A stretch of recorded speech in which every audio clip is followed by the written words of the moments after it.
Hello दोस्तों और स्वागत है।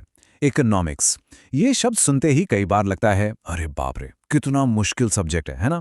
पर सच कहूं तो ये हमारी डे टू डे लाइफ से बहुत गहराई से जुड़ा हुआ है। इस नई सीरीज में हम इकोनॉमिक्स के हर कॉन्सेप्ट को बिल्कुल सिंपल तरीके से एकदम मक्खन की तरह समझेंगे। तो चाहे आप एग्जाम्स की तैयारी कर रहे हो या बस ये जानना चाहते हो कि दुनिया चलती कैसे है, ये सीरीज आपके लिए ही है। तो चलिए इकोनॉमिक्स को डिकोड करने का ये सफर शुरू करते हैं।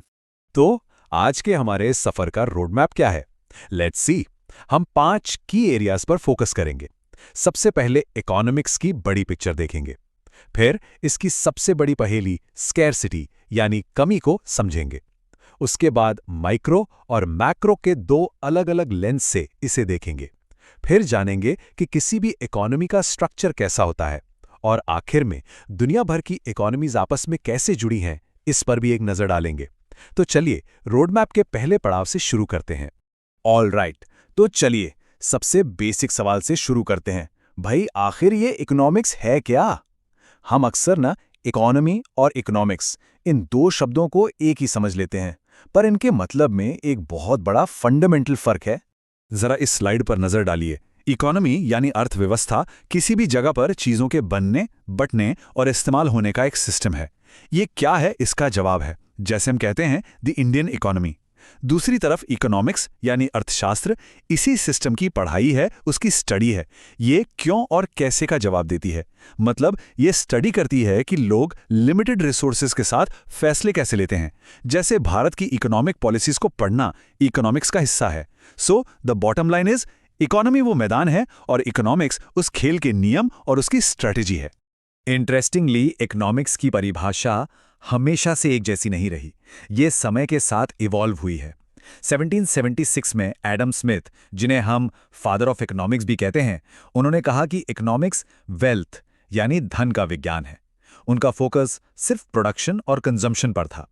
फिर करीब 100 साल बाद 1890 में अल्फ्रेड मार्शल आए। उन्होंने इसका दायरा बढ़ाया और कहा, नहीं, इकोनॉमिक्स सिर्फ पैसे के बारे में नहीं है, ये इंसान की आम जिंदगी और उसके वेलफेयर के बारे में है। और फिर 1932 में लायनल रॉबिन्स ने वो परिभाषा दी जो आज सबसे ज्यादा एक्सेप्टेड है। उन्होंने कहा कि इकोनॉमिक्स एक साइंस है जो ये स्टडी करती है कि इंसान अपनी अनलिमिटेड वांट्स और लिमिटेड रिसोर्सेज के बीच चॉइस यानी चुनाव कैसे करता है। और यहीं से स्कैरसिटी और चॉइस का कॉन्सेप्ट इकोनॉमिक्स के सेंटर स्टेज पर आ गया। तो लायनल रॉबिन्स की परिभाषा हमें सीधे हमारे अगले सेक्शन पर ले आती है, स्कार्सिटी यानी कमी। ये इकोनॉमिक्स का सबसे फंडामेंटल, सबसे जरूरी कॉन्सेप्ट है। इसे ऐसे समझिए, मान लीजिए आपके पास पॉकेट मनी तो लिमिटेड है, पर आपको एक नई वीडियो गेम भी चाहिए, दोस्तों के साथ मूवी भी देखनी है और एक अच्छी सी किताब भी खरीदनी है। आप सब कुछ नहीं कर सकते, राइट? आपको चूज करना पड़ेगा। बस यही स्कार्सिटी है और यही वजह है कि हम सब कुछ हासिल नहीं कर सकते। अब अगर इसे थोड़ा फॉर्मली देखें तो स्कैर्सिटी वो सिचुएशन है जहां इंसानों की ज़रूरतें और इच्छाएं मतलब वांट्स अनलिमिटेड है, लेकिन उन्हें पूरा करने वाले साधन यानी रिसोर्सेज जैसे पैसा, समय, ज़मीन वो लिमिटेड हैं। और इसी मिसमैच की वजह से हम सभी को, चाहे वो एक इंसान हो, एक कंपनी हो या पूरी सरकार, हर किसी को चॉइसेस बनानी पड़ती हैं, चुनाव करना पड़ता है। इसी स्कार्सिटी के वजह से हर इकोनॉमी के सामने 3 बुनियादी सवाल खड़े हो जाते हैं। पहला, व्हाट टू प्रोड्यूस, यानी हम अपने लिमिटेड रिसोर्सेज से कौन सी चीजें बनाएं। क्या हम देश के लिए ज्यादा हथियार बनाएं या ज्यादा स्कूल और अस्पताल। दूसरा, हाउ टू प्रोड्यूस, यानी उत्पादन कैसे करें। क्या हम ज्यादा मशीनों का इस्तेमाल करें या फिर ज्यादा लोगों को काम पर रखें। और तीसरा, फॉर होम टू प्रोड्यूस, यानी जो कुछ भी बन गया है उसे समाज में कैसे बांटा जाए। क्या सबको बराबर मिलना चाहिए या उसे जो ज्यादा पैसे दे सके। हर चॉइस का एक ट्रेड ऑफ होता है। जब हम एक चीज चुनते हैं तो हमें दूसरी छोड़नी पड़ती है और इसी छोड़ी हुई चीज की कीमत को इकोनॉमिक्स में अपॉर्चुनिटी कॉस्ट कहते हैं। तो अब हम इकोनॉमिक प्रॉब्लम्स को समझ गए हैं, पर सवाल ये उठता है कि इकोनॉमिस्ट्स इन्हें स्टडी कैसे करते हैं। इसके लिए वो दो अलग अलग लेंस का इस्तेमाल करते हैं, एक क्लोजअप व्यू के लिए और एक बिग पिक्चर व्यू के लिए। इसे आप जंगल और पेड़ के एनालॉजी से बहुत आसानी से समझ सकते हैं। हमारा पहला लेंस है माइक्रो इकोनॉमिक्स। ये इकोनॉमी की छोटी छोटी इंडिविजुअल यूनिट्स को स्टडी करता है। जैसे एक परिवार अपना बजट कैसे बनाता है, एक कंपनी किसी चीज की कीमत कैसे तय करती है या किसी एक प्रोडक्ट का बाजार कैसे काम करता है। ये एक बॉटम अप व्यू है, मतलब जंगल के एक एक पेड़ को पास से गहराई से देखना। दूसरा लेंस है मैक्रो इकोनॉमिक्स। ये पूरी इकोनॉमी को एक साथ देखता है। ये देश की टोटल इनकम, महंगाई, बेरोजगारी जैसे बड़े मुद्दों पर फोकस करता है। ये एक टॉप डाउन व्यू है, मतलब पूरे जंगल को ऊपर से एक बर्ड्स आई व्यू से देखना। इस टेबल से ये फर्क और भी क्लियर हो जाएगा। देखिए, जब हम किसी एक इंसान की इनकम या एक कंपनी के प्रॉफिट की बात करें तो वो माइक्रो इकोनॉमिक्स है, लेकिन जब हम पूरे देश की इनकम यानी नेशनल इनकम की बात करते हैं तो वो मैक्रो इकोनॉमिक्स है। सिमिलरली, पेट्रोल का दाम बढ़ना माइक्रो का सब्जेक्ट है, लेकिन जब देश में लगभग हर चीज का दाम बढ़ने लगता है, जिसे हम महंगाई या इन्फ्लेशन कहते हैं, वो मैक्रो का सब्जेक्ट है। आईटी सेक्टर में कितनी जॉब्स हैं, ये माइक्रो एनालिसिस है, पर पूरे देश में अनएम्प्लॉयमेंट रेट क्या है, ये मैक्रो एनालिसिस है। Simple, right? तो अब तक हमने प्रॉब्लम्स देख ली, उन्हें देखने के नजरिए भी समझ लिए। अब चलते हैं इकोनॉमी के इंजन रूम में। मतलब ये देखते हैं कि एक मॉडर्न इकोनॉमी असल में किन हिस्सों से मिलकर बनती है और काम कैसे करती है। किसी भी इकोनॉमी को हम 5 सेक्टर्स में बांट सकते हैं। पहला है प्राइमरी सेक्टर, जहां सीधे नेचर से रॉ मटेरियल निकाला जाता है, जैसे खेती, माइनिंग, फिशिंग। दूसरा है सेकेंडरी सेक्टर, जहां इन रॉ मटेरियल्स को प्रोसेस करके फिनिश गुड्स बनाए जाते हैं, जैसे फैक्ट्री में कार बनाना। तीसरा है टर्शरी सेक्टर, जिसे सर्विस सेक्टर भी कहते हैं, जैसे बैंकिंग, ट्रांसपोर्ट, होटल्स। चौथा है क्वार्टरनरी सेक्टर, जो नॉलेज बेस्ड सर्विसेज हैं, जैसे IT services, research and development. और पांचवा है क्वीनरी सेक्टर, जिसमें टॉप लेवल डिसीजन मेकर्स आते हैं, जैसे सीईओज और सीनियर गवर्नमेंट ऑफिशियल्स। एक कॉटन शर्ट का एग्जाम्पल लेते हैं। कपास उगाना प्राइमरी, धागा और शर्ट बनाना सेकेंडरी, उसे दुकान पर बेचना टर्शरी, उस दुकान के लिए सॉफ्टवेयर बनाना क्वार्टरनरी, और उस पूरी कंपनी के सीईओ का फैसला लेना क्वीनरी सेक्टर का हिस्सा है। अब बात करते हैं इकोनॉमिक सिस्टम्स की। दुनिया में ब्रॉडली 3 तरह के सिस्टम्स होते हैं। पहला है कैपिटलिस्ट इकोनॉमी, जैसे यूएसए। यहाँ ज्यादातर रिसोर्सेज प्राइवेट लोगों के पास होते हैं और फैसले मार्केट की डिमांड और सप्लाई से होते हैं। मेन गोल होता है प्रॉफिट कमाना। दूसरा है सोशलिस्ट इकोनॉमी, जैसे पुराना सोवियत यूनियन। यहाँ रिसोर्सेज सरकार के कंट्रोल में होते हैं और फैसले सेंट्रल प्लानिंग से लिए जाते हैं, जिनका मेन गोल सोशल वेलफेयर होता है। और तीसरा है मिक्स्ड इकोनॉमी, जिसका सबसे बेहतरीन एग्जाम्पल है हमारा देश भारत। यहाँ प्राइवेट और गवर्नमेंट दोनों का कोएग्जिस्टेंस होता है। 1991 के रिफॉर्म्स के बाद भारत में प्राइवेट सेक्टर का रोल काफी बढ़ा है, लेकिन सरकार आज भी सोशल वेलफेयर पर पूरा ध्यान देती है। So it's a mix of both worlds. अब तक हम एक देश के अंदर की बात कर रहे थे। चलिए अब जूम आउट करते हैं और देखते हैं कि ग्लोबल लेवल पे, यानी पूरी दुनिया के स्केल पर इकोनॉमीज एक दूसरे से कैसे कनेक्ट करती हैं और हम उनके डेवलपमेंट को कैसे कंपेयर करते हैं। दुनिया से जुड़ाव के बेस पर 2 तरह की इकोनॉमीज होती हैं। पहली ओपन इकोनॉमी, जो दूसरे देशों के साथ इंपोर्ट एक्सपोर्ट यानी व्यापार करती है। इसमें गुड्स, सर्विसेज और कैपिटल का फ्री फ्लो होता है। आज की कनेक्टेड दुनिया में प्रैक्टिकली सभी इकोनॉमीज ओपन हैं। दूसरी तरफ है क्लोज्ड इकोनॉमी, जिसका बाकी दुनिया से कोई लेना देना नहीं होता। वो सेल्फ सफिशिएंट होने की कोशिश करती है, पर आज के ज़माने में अब प्योरली क्लोज्ड इकोनॉमी मिलना लगभग नामुमकिन है। तो सवाल यह है कि हम अलग अलग देशों के इकोनॉमिक डेवलपमेंट की तुलना कैसे करते हैं। इसके लिए वर्ल्ड बैंक जैसी ऑर्गेनाइजेशंस एक बहुत इंपॉर्टेंट इंडिकेटर का इस्तेमाल करती हैं, जीएनआई पर कैपिटा। सुनने में थोड़ा टेक्निकल लगता है ना, पर है बहुत सिंपल। जीएनआई का मतलब है ग्रॉस नेशनल इनकम, यानी एक देश की टोटल इनकम। जब हम इस टोटल इनकम को देश की पॉपुलेशन से डिवाइड करते हैं तो हमें मिलता है जीएनआई पर कैपिटा। बेसिकली ये एक देश की एवरेज इनकम पर पर्सन है। और इसी जीएनआई पर कैपिटा के आधार पर वर्ल्ड बैंक दुनिया के देशों को 4 इनकम ग्रुप्स में क्लासिफाई करता है, जैसा कि आप इस टेबल में देख सकते हैं। जिन देशों का जीएनआई पर कैपिटा $1135 से कम है वो लो इनकम कंट्रीज हैं। 1136 से $4465 तक लोअर मिडिल इनकम, 4466 से $13,845 तक अपर मिडिल इनकम और $13,846 से ज्यादा वाले हाई इनकम कंट्रीज कहलाते हैं। और भारत कहां स्टैंड करता है? इन नंबर्स के हिसाब से भारत इस समय लोअर मिडिल इनकम कैटेगरी में आता है। तो चलिए एक क्विक रीकैप कर लेते हैं कि आज हमने क्या क्या सीखा। Key takeaway number 1, economics limited resources के बीच चॉइस की स्टडी है। नंबर 2, इसी स्कार्सिटी से 3 सेंट्रल प्रॉब्लम्स पैदा होती हैं, क्या, कैसे और किसके लिए प्रोड्यूस करें। Number 3, micro economics individual units को देखती है, जबकि मैक्रो इकोनॉमिक्स पूरी इकोनॉमी को। नंबर 4, इकोनॉमीज 5 सेक्टर्स में बटी होती है और कैपिटलिस्ट, सोशलिस्ट या मिक्स्ड हो सकती हैं। एंड फाइनली नंबर 5, देशों को उनकी जीएनआई पर कैपिटा के आधार पर इनकम ग्रुप्स में क्लासिफाई किया जाता है। ये सब फंडामेंटल्स तो समझ आ गए, पर एक सवाल है जो हम सबको परेशान करता है ना, कि अगर हम इतना सब समझते हैं तो फिर हमारी रोजमर्रा की चीजों की कीमतें हमेशा बढ़ती हुई क्यों लगती हैं? दाल, सब्जी, पेट्रोल, सब कुछ वक्त के साथ महंगा क्यों होता जाता है? इस सवाल का जवाब छिपा है एक कॉन्सेप्ट में जिसका नाम है इन्फ्लेशन, यानी मुद्रास्फीति। और हमारी इकोनॉमिक्स सीरीज में आपका एक बार फिर से स्वागत है। मैं हूं अंजलि और मेरे साथ है रोहन। आज हम एक ऐसे टॉपिक पर बात करने वाले हैं जो हम सभी की जेब और जिंदगी पर सीधा सीधा असर डालता है, इन्फ्लेशन, यानी कि आम भाषा में महंगाई। कभी ये सोचा है कि आज 100 रुपए में जितना सामान आता है वो कुछ साल पहले से इतना कम क्यों है? या फिर आपके फेवरेट चिप्स का पैकेट तो उतना ही बड़ा है पर अंदर हवा ज्यादा और चिप्स कम क्यों हो गए हैं? ये सब महंगाई का ही तो खेल है। तो चलिए आज इसी पहेली को मिलकर सुलझाते हैं। तो आज के हमारे सफर का रूट मैप कुछ ऐसा रहेगा। सबसे पहले हम समझेंगे कि महंगाई का मतलब क्या है और इसका असर क्या होता है। फिर इसके टाइप्स और कारणों की तह तक जाएंगे। इसके बाद देखेंगे कि इसे सीपीआई और डब्ल्यूपीआई से नापते कैसे हैं।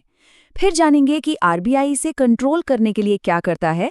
कुछ एडवांस्ड कॉन्सेप्ट्स पर एक नजर डालेंगे और आखिर में कुछ प्रैक्टिस सवालों से अपनी समझ को टेस्ट करेंगे। तो चलिए अब और इंतजार नहीं करते और सीधा मुद्दे पर आते हैं। सबसे पहला और सबसे जरूरी सवाल कि आखिर ये इन्फ्लेशन या महंगाई है क्या भला, और ये हमारी रोजमर्रा की जिंदगी पर कैसे असर डालती है। आइए इसे बिल्कुल आसान शब्दों में समझते हैं। ओके, तो अगर हम इसकी टेक्स्ट बुक डेफिनेशन देखें तो इन्फ्लेशन का मतलब है समय के साथ इकोनॉमी में चीज़ों और सर्विसेज के जनरल प्राइस लेवल में एक लगातार होने वाली बढ़ोतरी। इसका सीधा सीधा नतीजा ये होता है कि पैसे की जो खरीदने की ताकत है यानी परचेजिंग पावर, वो कम हो जाती है। मतलब उतने ही पैसों में आप पहले से कम सामान खरीद पाते हैं। यहाँ 2 शब्द बहुत ज़रूरी हैं।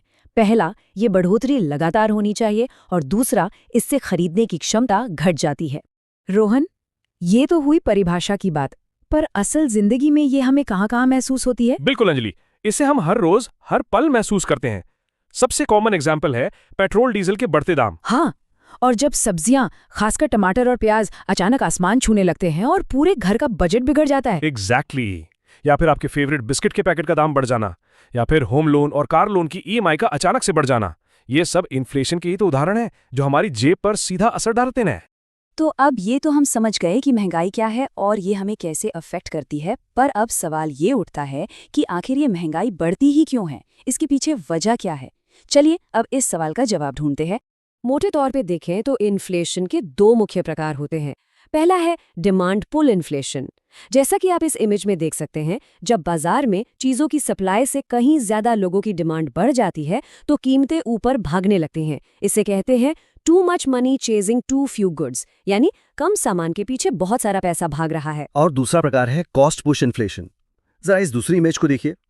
जब किसी चीज को बनाने का खर्चा, मतलब कच्चा माल, मजदूरी या ट्रांसपोर्टेशन कॉस्ट बढ़ जाती है तो कंपनियां उस बढ़े हुए खर्चे का बोझ ग्राहकों पर डाल देती हैं। इससे चीजों के दाम बढ़ जाते हैं, यानी rising production cost push prices up. Bharat के केस में इन्फ्लेशन के कुछ खास कारण हैं।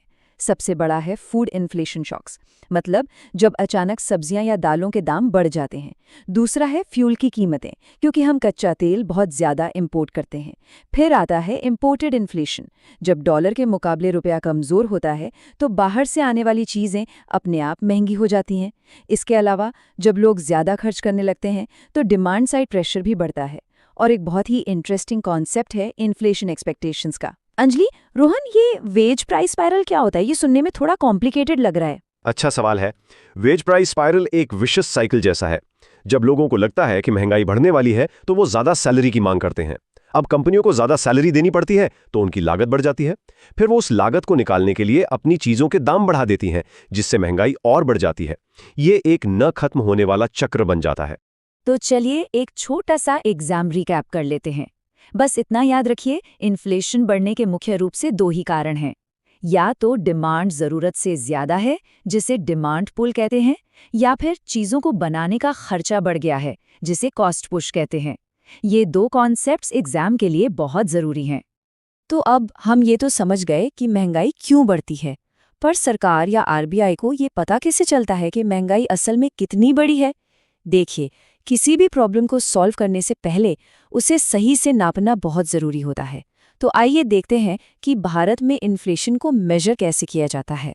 इन्फ्लेशन को नापने का सबसे पॉपुलर तरीका है सीपीआई, यानी कंज्यूमर प्राइस इंडेक्स। ये रिटेल लेवल पर, मतलब हम और आप जैसे ग्राहक जिस दाम पर सामान खरीदते हैं उस पर महंगाई को नापता है। इस चार्ट को जरा ध्यान से देखिए। ये सीपीआई बास्केट में अलग अलग चीज़ों का वजन दिखाता है। आप देख सकते हैं कि फूड एंड बेवरेजेस का वजन सबसे ज़्यादा, लगभग 46% है। यही वजह है कि भारत में जब भी खाने पीने की चीज़ों के दाम बढ़ते हैं तो हेडलाइन इन्फ्लेशन पर इतना ज़्यादा असर पड़ता है।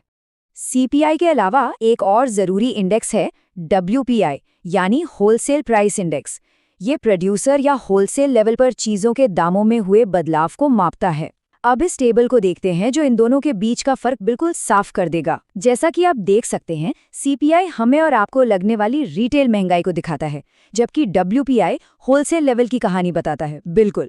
एक और बड़ा अंतर ये है कि सीपीआई में गुड्स और सर्विसेज जैसे कि शिक्षा, स्वास्थ्य दोनों शामिल होते हैं, जबकि डब्ल्यूपीआई में मुख्य रूप से सिर्फ गुड्स ही होते हैं और इन्हें कंपाइल करने वाली एजेंसीज भी अलग अलग हैं। सीपीआई को एनएसओ बनाता है, जबकि डब्ल्यूपीआई को ऑफिस ऑफ इकोनॉमिक एडवाइजर। और सबसे ज़रूरी बात, एग्जाम के लिए आरबीआई अपनी मॉनेटरी पॉलिसी बनाने के लिए सीपीआई को ही अपना मेन इंडिकेटर मानता है। चलिए इस हिस्से के मेन पॉइंट्स को फटाफट दोहराते हैं, इसे अच्छी तरह याद कर लीजिए।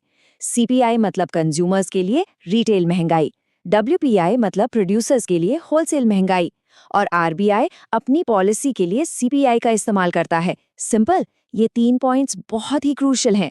अब जब हमने महंगाई को नापना सीख लिया है तो अगला कदम है उसे काबू में करना। भारत में महंगाई को कंट्रोल में रखने की सबसे बड़ी जिम्मेदारी है रिजर्व बैंक ऑफ इंडिया यानी आरबीआई की। तो चलिए अब देखते हैं कि आरबीआई के तरकश में इस महंगाई रूपी दुश्मन से लड़ने के लिए कौन कौन से हथियार हैं। देखिए, आरबीआई एक फ्लेक्सिबल इन्फ्लेशन टारगेटिंग फ्रेमवर्क पर काम करता है। अब इसका मतलब क्या है? मतलब ये है कि सरकार ने आरबीआई को एक टारगेट दिया है कि महंगाई दर को 4% पर बनाए रखना है, लेकिन इसमें थोड़ी फ्लेक्सिबिलिटी भी है, 2% ऊपर या 2% नीचे। यानी आरबीआई का असल लक्ष्य है कि इन्फ्लेशन 2% से 6% की रेंज के अंदर ही रहे। इस टारगेट को हासिल करने के लिए आरबीआई के पास कई मॉनेटरी पॉलिसी टूल्स हैं। इनमें से 3 सबसे प्रमुख हथियार हैं: repo rate, cash reserve ratio यानी सीआरआर और स्टैट्यूटरी लिक्विडिटी रेशियो यानी एसएलआर। आज हम मुख्य रूप से रेपो रेट पर फोकस करेंगे, क्योंकि ये आरबीआई का सबसे शक्तिशाली और सबसे ज़्यादा इस्तेमाल होने वाला टूल है। तो ये रेपो रेट आखिर है क्या? बिल्कुल आसान भाषा में, रेपो रेट वो ब्याज दर है जिस पर आरबीआई देश के बाकी बैंकों को छोटे समय के लिए कर्ज देता है। अब इस स्लाइड को देखिए। जब इकोनॉमी में महंगाई बहुत ज़्यादा होती है तो आरबीआई रेपो रेट बढ़ा देता है। इससे बैंकों के लिए आरबीआई से पैसा लेना महंगा हो जाता है, तो बैंक भी आगे अपने ग्राहकों के लिए होम लोन, कार लोन सब महंगा कर देते हैं।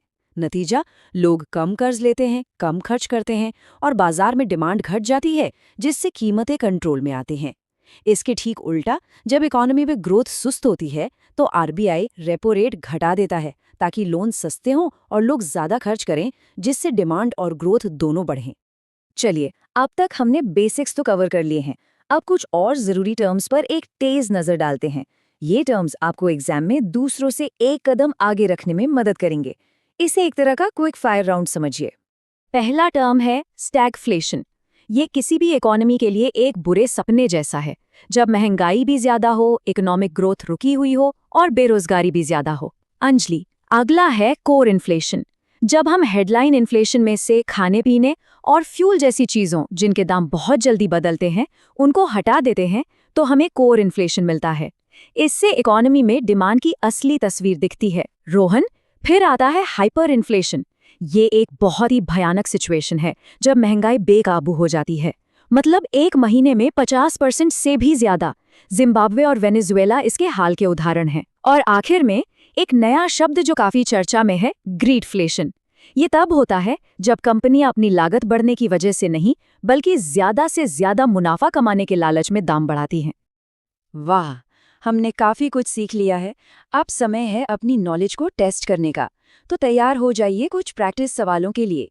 इससे ये समझने में मदद मिलेगी कि एग्जाम में इस टॉपिक से कैसे सवाल आ सकते हैं। तो पहला सवाल ये रहा, भारत के सीपीआई बास्केट में किस ग्रुप का वजन सबसे ज्यादा है? आपके ऑप्शंस हैं A housing, B food and beverages, C fuel and light या डी मिसलेनियस। सोचिए क्या लगता है। और सही जवाब है बी फूड एंड बेवरेजेस। जैसा कि हमने उस डोनट चार्ट में देखा था, इसका वजन लगभग 46% है और यही भारत की रिटेल महंगाई को सबसे ज्यादा ऊपर नीचे करता है। अगला सवाल, भारत में कंज्यूमर प्राइस इंडेक्स यानी सीपीआई को कंपाइल करने का काम कौन सी संस्था करती है? A Reserve Bank of India, B Office of the Economic Adviser, C National Statistical Office यानी एनएसओ या डी नीति आयोग। इसका सही जवाब है सी नेशनल स्टैटिस्टिकल ऑफिस यानी एनएसओ। याद रखिएगा, Office of the Economic Adviser WPI को कंपाइल करता है, सीपीआई को नहीं। इसमें कंफ्यूज नहीं होना है। तीसरा सवाल थोड़ा पॉलिसी से जुड़ा है। अगर आरबीआई को बढ़ती महंगाई पर लगाम लगानी है तो वो रेपो रेट के साथ क्या करेगा? ए उसे बढ़ाएगा, बी उसे घटाएगा, सी उसे वैसा ही रखेगा या डी उसे खत्म कर देगा? बिल्कुल सही जवाब है ए, उसे बढ़ाएगा। जैसा हमने समझा था, रेपो रेट बढ़ाने से लोन महंगा होता है, जिससे बाजार में डिमांड कम होती है और कीमतों को कंट्रोल करने में मदद मिलती है। और ये रहा आखिरी सवाल हमारे एडवांस्ड कॉन्सेप्ट से। जब ज्यादा महंगाई और ज्यादा बेरोजगारी एक साथ मौजूद हों तो उस स्थिति को क्या कहते हैं? ए डिफ्लेशन, बी डिसइन्फ्लेशन, सी स्टैगफ्लेशन या डी रिफ्लेशन? सही जवाब है सी स्टैगफ्लेशन। ये पॉलिसी मेकर्स के लिए एक बहुत ही मुश्किल सिचुएशन होती है, क्योंकि महंगाई से लड़ने के लिए जो कदम उठाए जाते हैं उनसे बेरोजगारी और भी बढ़ सकती है। तो इस चर्चा को खत्म करते हुए आपको नोबेल पुरस्कार विजेता मिल्टन फ्रीडमैन के एक बहुत ही दमदार विचार के साथ छोड़ जाते हैं। उन्होंने कहा था, महंगाई एक ऐसा टैक्स है जिसे बिना कानून बनाए भी लगाया जा सकता है। ये लाइन महंगाई के छिपे हुए असर को बहुत गहराई से समझाती है ना? उम्मीद है कि इन्फ्लेशन पर इस पूरी चर्चा से आपकी समझ और भी बेहतर हुई होगी। सोचा है कि आपके पर्स में रखा एक कागज का टुकड़ा या आपके बैंक अकाउंट में दिखने वाले नंबर्स इतने कीमती क्यों हैं? आज हम इसी जादू को समझने वाले हैं, मुद्रा और बैंकिंग की दुनिया जो हमारी पूरी अर्थव्यवस्था को चलाती है। और हाँ, अगर आप किसी भी परीक्षा की तैयारी कर रहे हैं तो ये आपके लिए बहुत ही जरूरी होने वाला है। तो आज हम क्या क्या करने वाले हैं? सबसे पहले हम समझेंगे कि पैसा आखिर है क्या, फिर भारत के बैंकिंग सिस्टम को करीब से देखेंगे और जानेंगे कि बैंकों का बॉस यानी आरबीआई पूरी इकोनॉमी की कमान कैसे संभालता है। और हाँ, आखिर में एक मजेदार क्विज भी होगा आपकी समझ को परखने के लिए। तो चलिए शुरू करते हैं। तो चलिए कहानी की बिल्कुल शुरुआत से शुरू करते हैं। मतलब एक ऐसी दुनिया की कल्पना कीजिए जहाँ पैसा है ही नहीं। सोचना भी मुश्किल है ना? पैसे से पहले दुनिया बार्टर सिस्टम पर चलती थी, मतलब चीजों का लेन देन, एक हाथ दो दूसरे हाथ लो। लेकिन इस सिस्टम में एक बहुत बड़ी दिक्कत थी। देखिए, बार्टर सिस्टम की सबसे बड़ी प्रॉब्लम थी जरूरतों का दोहरा संयोग। मतलब अगर आपके पास चावल है और आपको जूते चाहिए तो आपको ऐसा इंसान ढूंढना पड़ेगा जिसके पास जूते हों और उसे बदले में चावल चाहिए हों। सोच के देखो कितना मुश्किल है।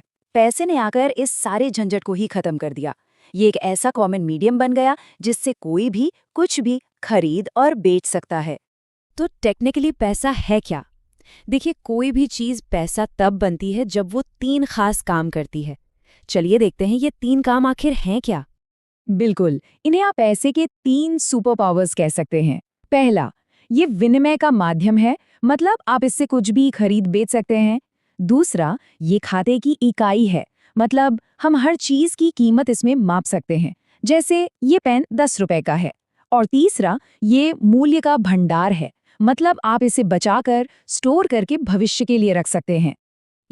महान अर्थशास्त्री जॉन मेनार्ड कीन्स ने क्या खूब कहा था, पैसा हमारे आज को हमारे कल से जोड़ने वाला एक पुल है। क्योंकि हम इसे बचा सकते हैं, इसीलिए हम भविष्य के लिए प्लान कर सकते हैं। अच्छा, तो अब ये देखते हैं कि पैसे ने समय के साथ अपना रूप कैसे बदला है। ये कहानी भी बड़ी मजेदार है। जैसा कि आप देख सकते हैं, ये सफर बहुत लंबा रहा है। जानवरों की खाल और अनाज से शुरू होकर आज हम क्रिप्टो करेंसी तक पहुंच गए हैं। पहले कभी नमक और कौड़ियां पैसा हुआ करती थी, फिर सिक्के आए, फिर कागज के नोट, फिर प्लास्टिक मनी, और अब तो सब कुछ डिजिटल है। हर कदम व्यापार को और आसान बनाने के लिए था। चलिए, एक छोटा सा सवाल, क्या आप बता सकते हैं कि कागज के नोट सबसे पहले कहाँ इस्तेमाल हुए थे? सोचिए, इसका सही जवाब है चीन, लगभग 7वीं शताब्दी में। और मजेदार बात यह है कि शुरुआत में ये सिर्फ सोने या चांदी की रसीद की तरह हुआ करते थे। तो पैसा क्या है, ये तो हम समझ गए। अब बात करते हैं उस सिस्टम की जो भारत में इस पैसे को मैनेज करता है, हमारा बैंकिंग सिस्टम। भारत का जो बैंकिंग सिस्टम है ना, वो एक बड़े मकड़जाल की तरह है। इसमें SBI, HDFC जैसे कमर्शियल बैंक्स हैं, बजाज फाइनेंस जैसी NBFCs हैं और सहकारी बैंक भी हैं। ये सब मिलकर काम करते हैं और इस पूरे जाल के बीच में एक बॉस बैठा है जो सब पर नजर रखता है। और वो बॉस कोई और नहीं बल्कि भारतीय रिजर्व बैंक यानी RBI है। तो सवाल ये है कि ये RBI आखिर करता क्या है? RBI को आप हमारी अर्थव्यवस्था का गार्डियन समझ सकते हैं। इसके काम बहुत सारे हैं। महंगाई को काबू में रखना, सारे बैंकों पर निगरानी रखना कि वो ठीक से काम कर रहे हैं या नहीं, नए नोट छापना ताकि आपके हाथ में हमेशा फ्रेश करेंसी रहे, और सबसे जरूरी, देश की वित्तीय स्थिरता बनाए रखना। ठीक है, तो RBI अर्थव्यवस्था को मैनेज करता है, ये तो समझ आ गया। पर कैसे? इसके लिए RBI के पास कुछ बहुत पावरफुल हथियार हैं जिन्हें हम मॉनेटरी टूल्स कहते हैं। इनमें सबसे फेमस हथियार है रेपो रेट। अब ये क्या होता है? एकदम आसान भाषा में कहें तो ये वो ब्याज दर है जिस पर सारे बैंक RBI से पैसा उधार लेते हैं, और इस एक रेट का असर सीधा हमारी जेब पर पड़ता है। देखिए, जब RBI रेपो रेट कम करता है तो बैंकों के लिए कर्ज लेना सस्ता हो जाता है, और इसका फायदा वो हमें और आपको सस्ते होम लोन और कार लोन देकर पहुंचाते हैं, जिससे अर्थव्यवस्था में तेजी आती है। अच्छा, RBI के 2 और जरूरी नियम हैं, CRR और SLR। CRR यानी कैश रिजर्व रेशियो। ये वो पैसा है जो बैंकों को अपनी टोटल जमा का एक हिस्सा RBI के पास कैश में रखना ही पड़ता है, एक तरह की सेफ्टी। और SLR यानी स्टैट्यूटरी लिक्विडिटी रेशियो। ये वो हिस्सा है जो उन्हें सरकारी बॉन्ड जैसी सुरक्षित जगहों पर निवेश करना होता है। इन दोनों से RBI ये कंट्रोल करता है कि बैंकों के पास जनता को लोन देने के लिए आखिर कितना पैसा बचेगा। RBI का एक और टूल है ओपन मार्केट ऑपरेशंस या OMO। इसे आप इकोनॉमी में पैसे का ट्रैफिक कंट्रोलर समझ सकते हैं। जब बाजार में पैसा बढ़ाना होता है तो RBI सरकारी बॉन्ड खरीदता है, और जब पैसा कम करना होता है तो बॉन्ड बेचकर बाजार से पैसा खींच लेता है। सिंपल। तो चलिए, अब तक हमने जो कुछ भी सीखा है उसे कुछ मजेदार सवालों के साथ परखते हैं। ये सवाल एग्जाम में भी आपके बहुत काम आएंगे। तो तैयार हैं? पहला सवाल, भारत में मौद्रिक नीति समिति यानी MPC में कितने सदस्य होते हैं? यही वो कमेटी है जो रेपो रेट पर फैसला लेती है। क्या लगता है? अगर आपने 6 सोचा है तो बिल्कुल सही। सही जवाब है B, 6। इस कमेटी में 3 सदस्य RBI से होते हैं और 3 सरकार की तरफ से, ताकि फैसला बिल्कुल बैलेंस्ड हो। दूसरा सवाल, इनमें से कौन सा पैसे का प्राइमरी काम नहीं है? याद कीजिए, हमने पैसे की 3 सुपर पावर्स की बात की थी। बिल्कुल सही जवाब है। जवाब है C, GDP का बैरोमीटर। पैसे के 3 मेन काम हैं: विनिमय का माध्यम, खाते की इकाई और मूल्य का भंडार। GDP को मापना इसका सीधा काम नहीं है। अगला सवाल, जब RBI नकद आरक्षित अनुपात यानी CRR को बढ़ाता है तो बैंकों के पास उधार देने के लिए जो पैसा होता है वो बढ़ता है या घटता है? बिल्कुल सही जवाब है ऑप्शन B, घटता है। जाहिर है, जब बैंकों को ज्यादा पैसा RBI के पास रखना पड़ेगा तो उनके पास पब्लिक को लोन देने के लिए पैसा कम हो जाएगा। ये सवाल RBI के सबसे जरूरी काम के बारे में है। सरकार के हिसाब से RBI का महंगाई को कंट्रोल करने का टारगेट क्या है? ये एक बहुत ही जरूरी सवाल है। सही जवाब है B, 4% + 2%। इसका मतलब ये है कि RBI का असली टारगेट महंगाई को 4% पर रखना है, लेकिन ये 2% से 6% के बीच रह सकती है। पांचवा सवाल, वो कौन सी रेट है जिस पर बैंक अपना एक्स्ट्रा पैसा RBI के पास पार्क करते हैं और RBI बाजार से पैसा सोख लेता है? उसे कहते हैं सी, रिवर्स रेपो रेट। ये रेपो रेट का ठीक उल्टा है। जब बैंकों के पास ज्यादा पैसा होता है तो वो आरबीआई के पास रखकर ब्याज कमाते हैं और इससे बाजार में लिक्विडिटी कम हो जाती है। और ये रहा आखिरी सवाल, जो यूपीएससी के एक पुराने पेपर से लिया गया है। इनमें से कौन मौद्रिक नीति यानी मॉनेटरी पॉलिसी का हिस्सा है? ध्यान से देखिए। सही उत्तर है बी, 1 और 2 यानी बैंक दर और ओएमओ। याद रखिएगा, पब्लिक डेट और रेवेन्यू ये सरकार की फिस्कल पॉलिसी यानी राजकोषीय नीति का हिस्सा है, आरबीआई की मौद्रिक नीति का नहीं। ये अंतर एग्जाम्स के लिए बहुत जरूरी है। क्विज में आपका प्रदर्शन शानदार था। तो हमने पैसे और बैंकिंग की इस दुनिया को तो काफी अच्छे से समझ लिया, पर अब एक बड़ा सवाल उठता है। पैसा और बैंकिंग तो ठीक है, पर देश की इकोनॉमी असल में आगे बढ़ती कैसे है? ये एक बहुत ही बेहतरीन सवाल है और इसी का जवाब हम ढूंढेंगे अपने अगले विश्लेषण भाग 4 में, जहां हम बात करेंगे आर्थिक वृद्धि और विकास के बारे में। नमस्ते। हमारे इकोनॉमिक सीरीज के एक और दिलचस्प हिस्से में आप सबका स्वागत है। मैं हूं प्रिया। और मैं हूँ रोहन। प्रिया, आज हम 2 ऐसे शब्दों पर बात करने जा रहे हैं जिन्हें लोग अक्सर एक ही समझ लेते हैं, ग्रोथ यानी वृद्धि और डेवलपमेंट यानी विकास। बिल्कुल सही रोहन, सुनने में ये दोनों एक जैसे लगते हैं, पर असल में इनके मतलब में जमीन आसमान का फर्क है। तो आज हम इसी फर्क को अच्छे से समझेंगे। तो चलिए शुरू करते हैं एक बड़े ही मजेदार सवाल से। क्या जिस देश के पास बहुत सारा पैसा है वो हमेशा एक खुशहाल देश भी होता है? बहुत अच्छा सवाल है और यही सवाल आज की हमारी पूरी बातचीत का बेस है। क्या फर्क है सिर्फ अमीर होने में और असल में एक बेहतर जिंदगी जीने में? चलिए पता लगाते हैं।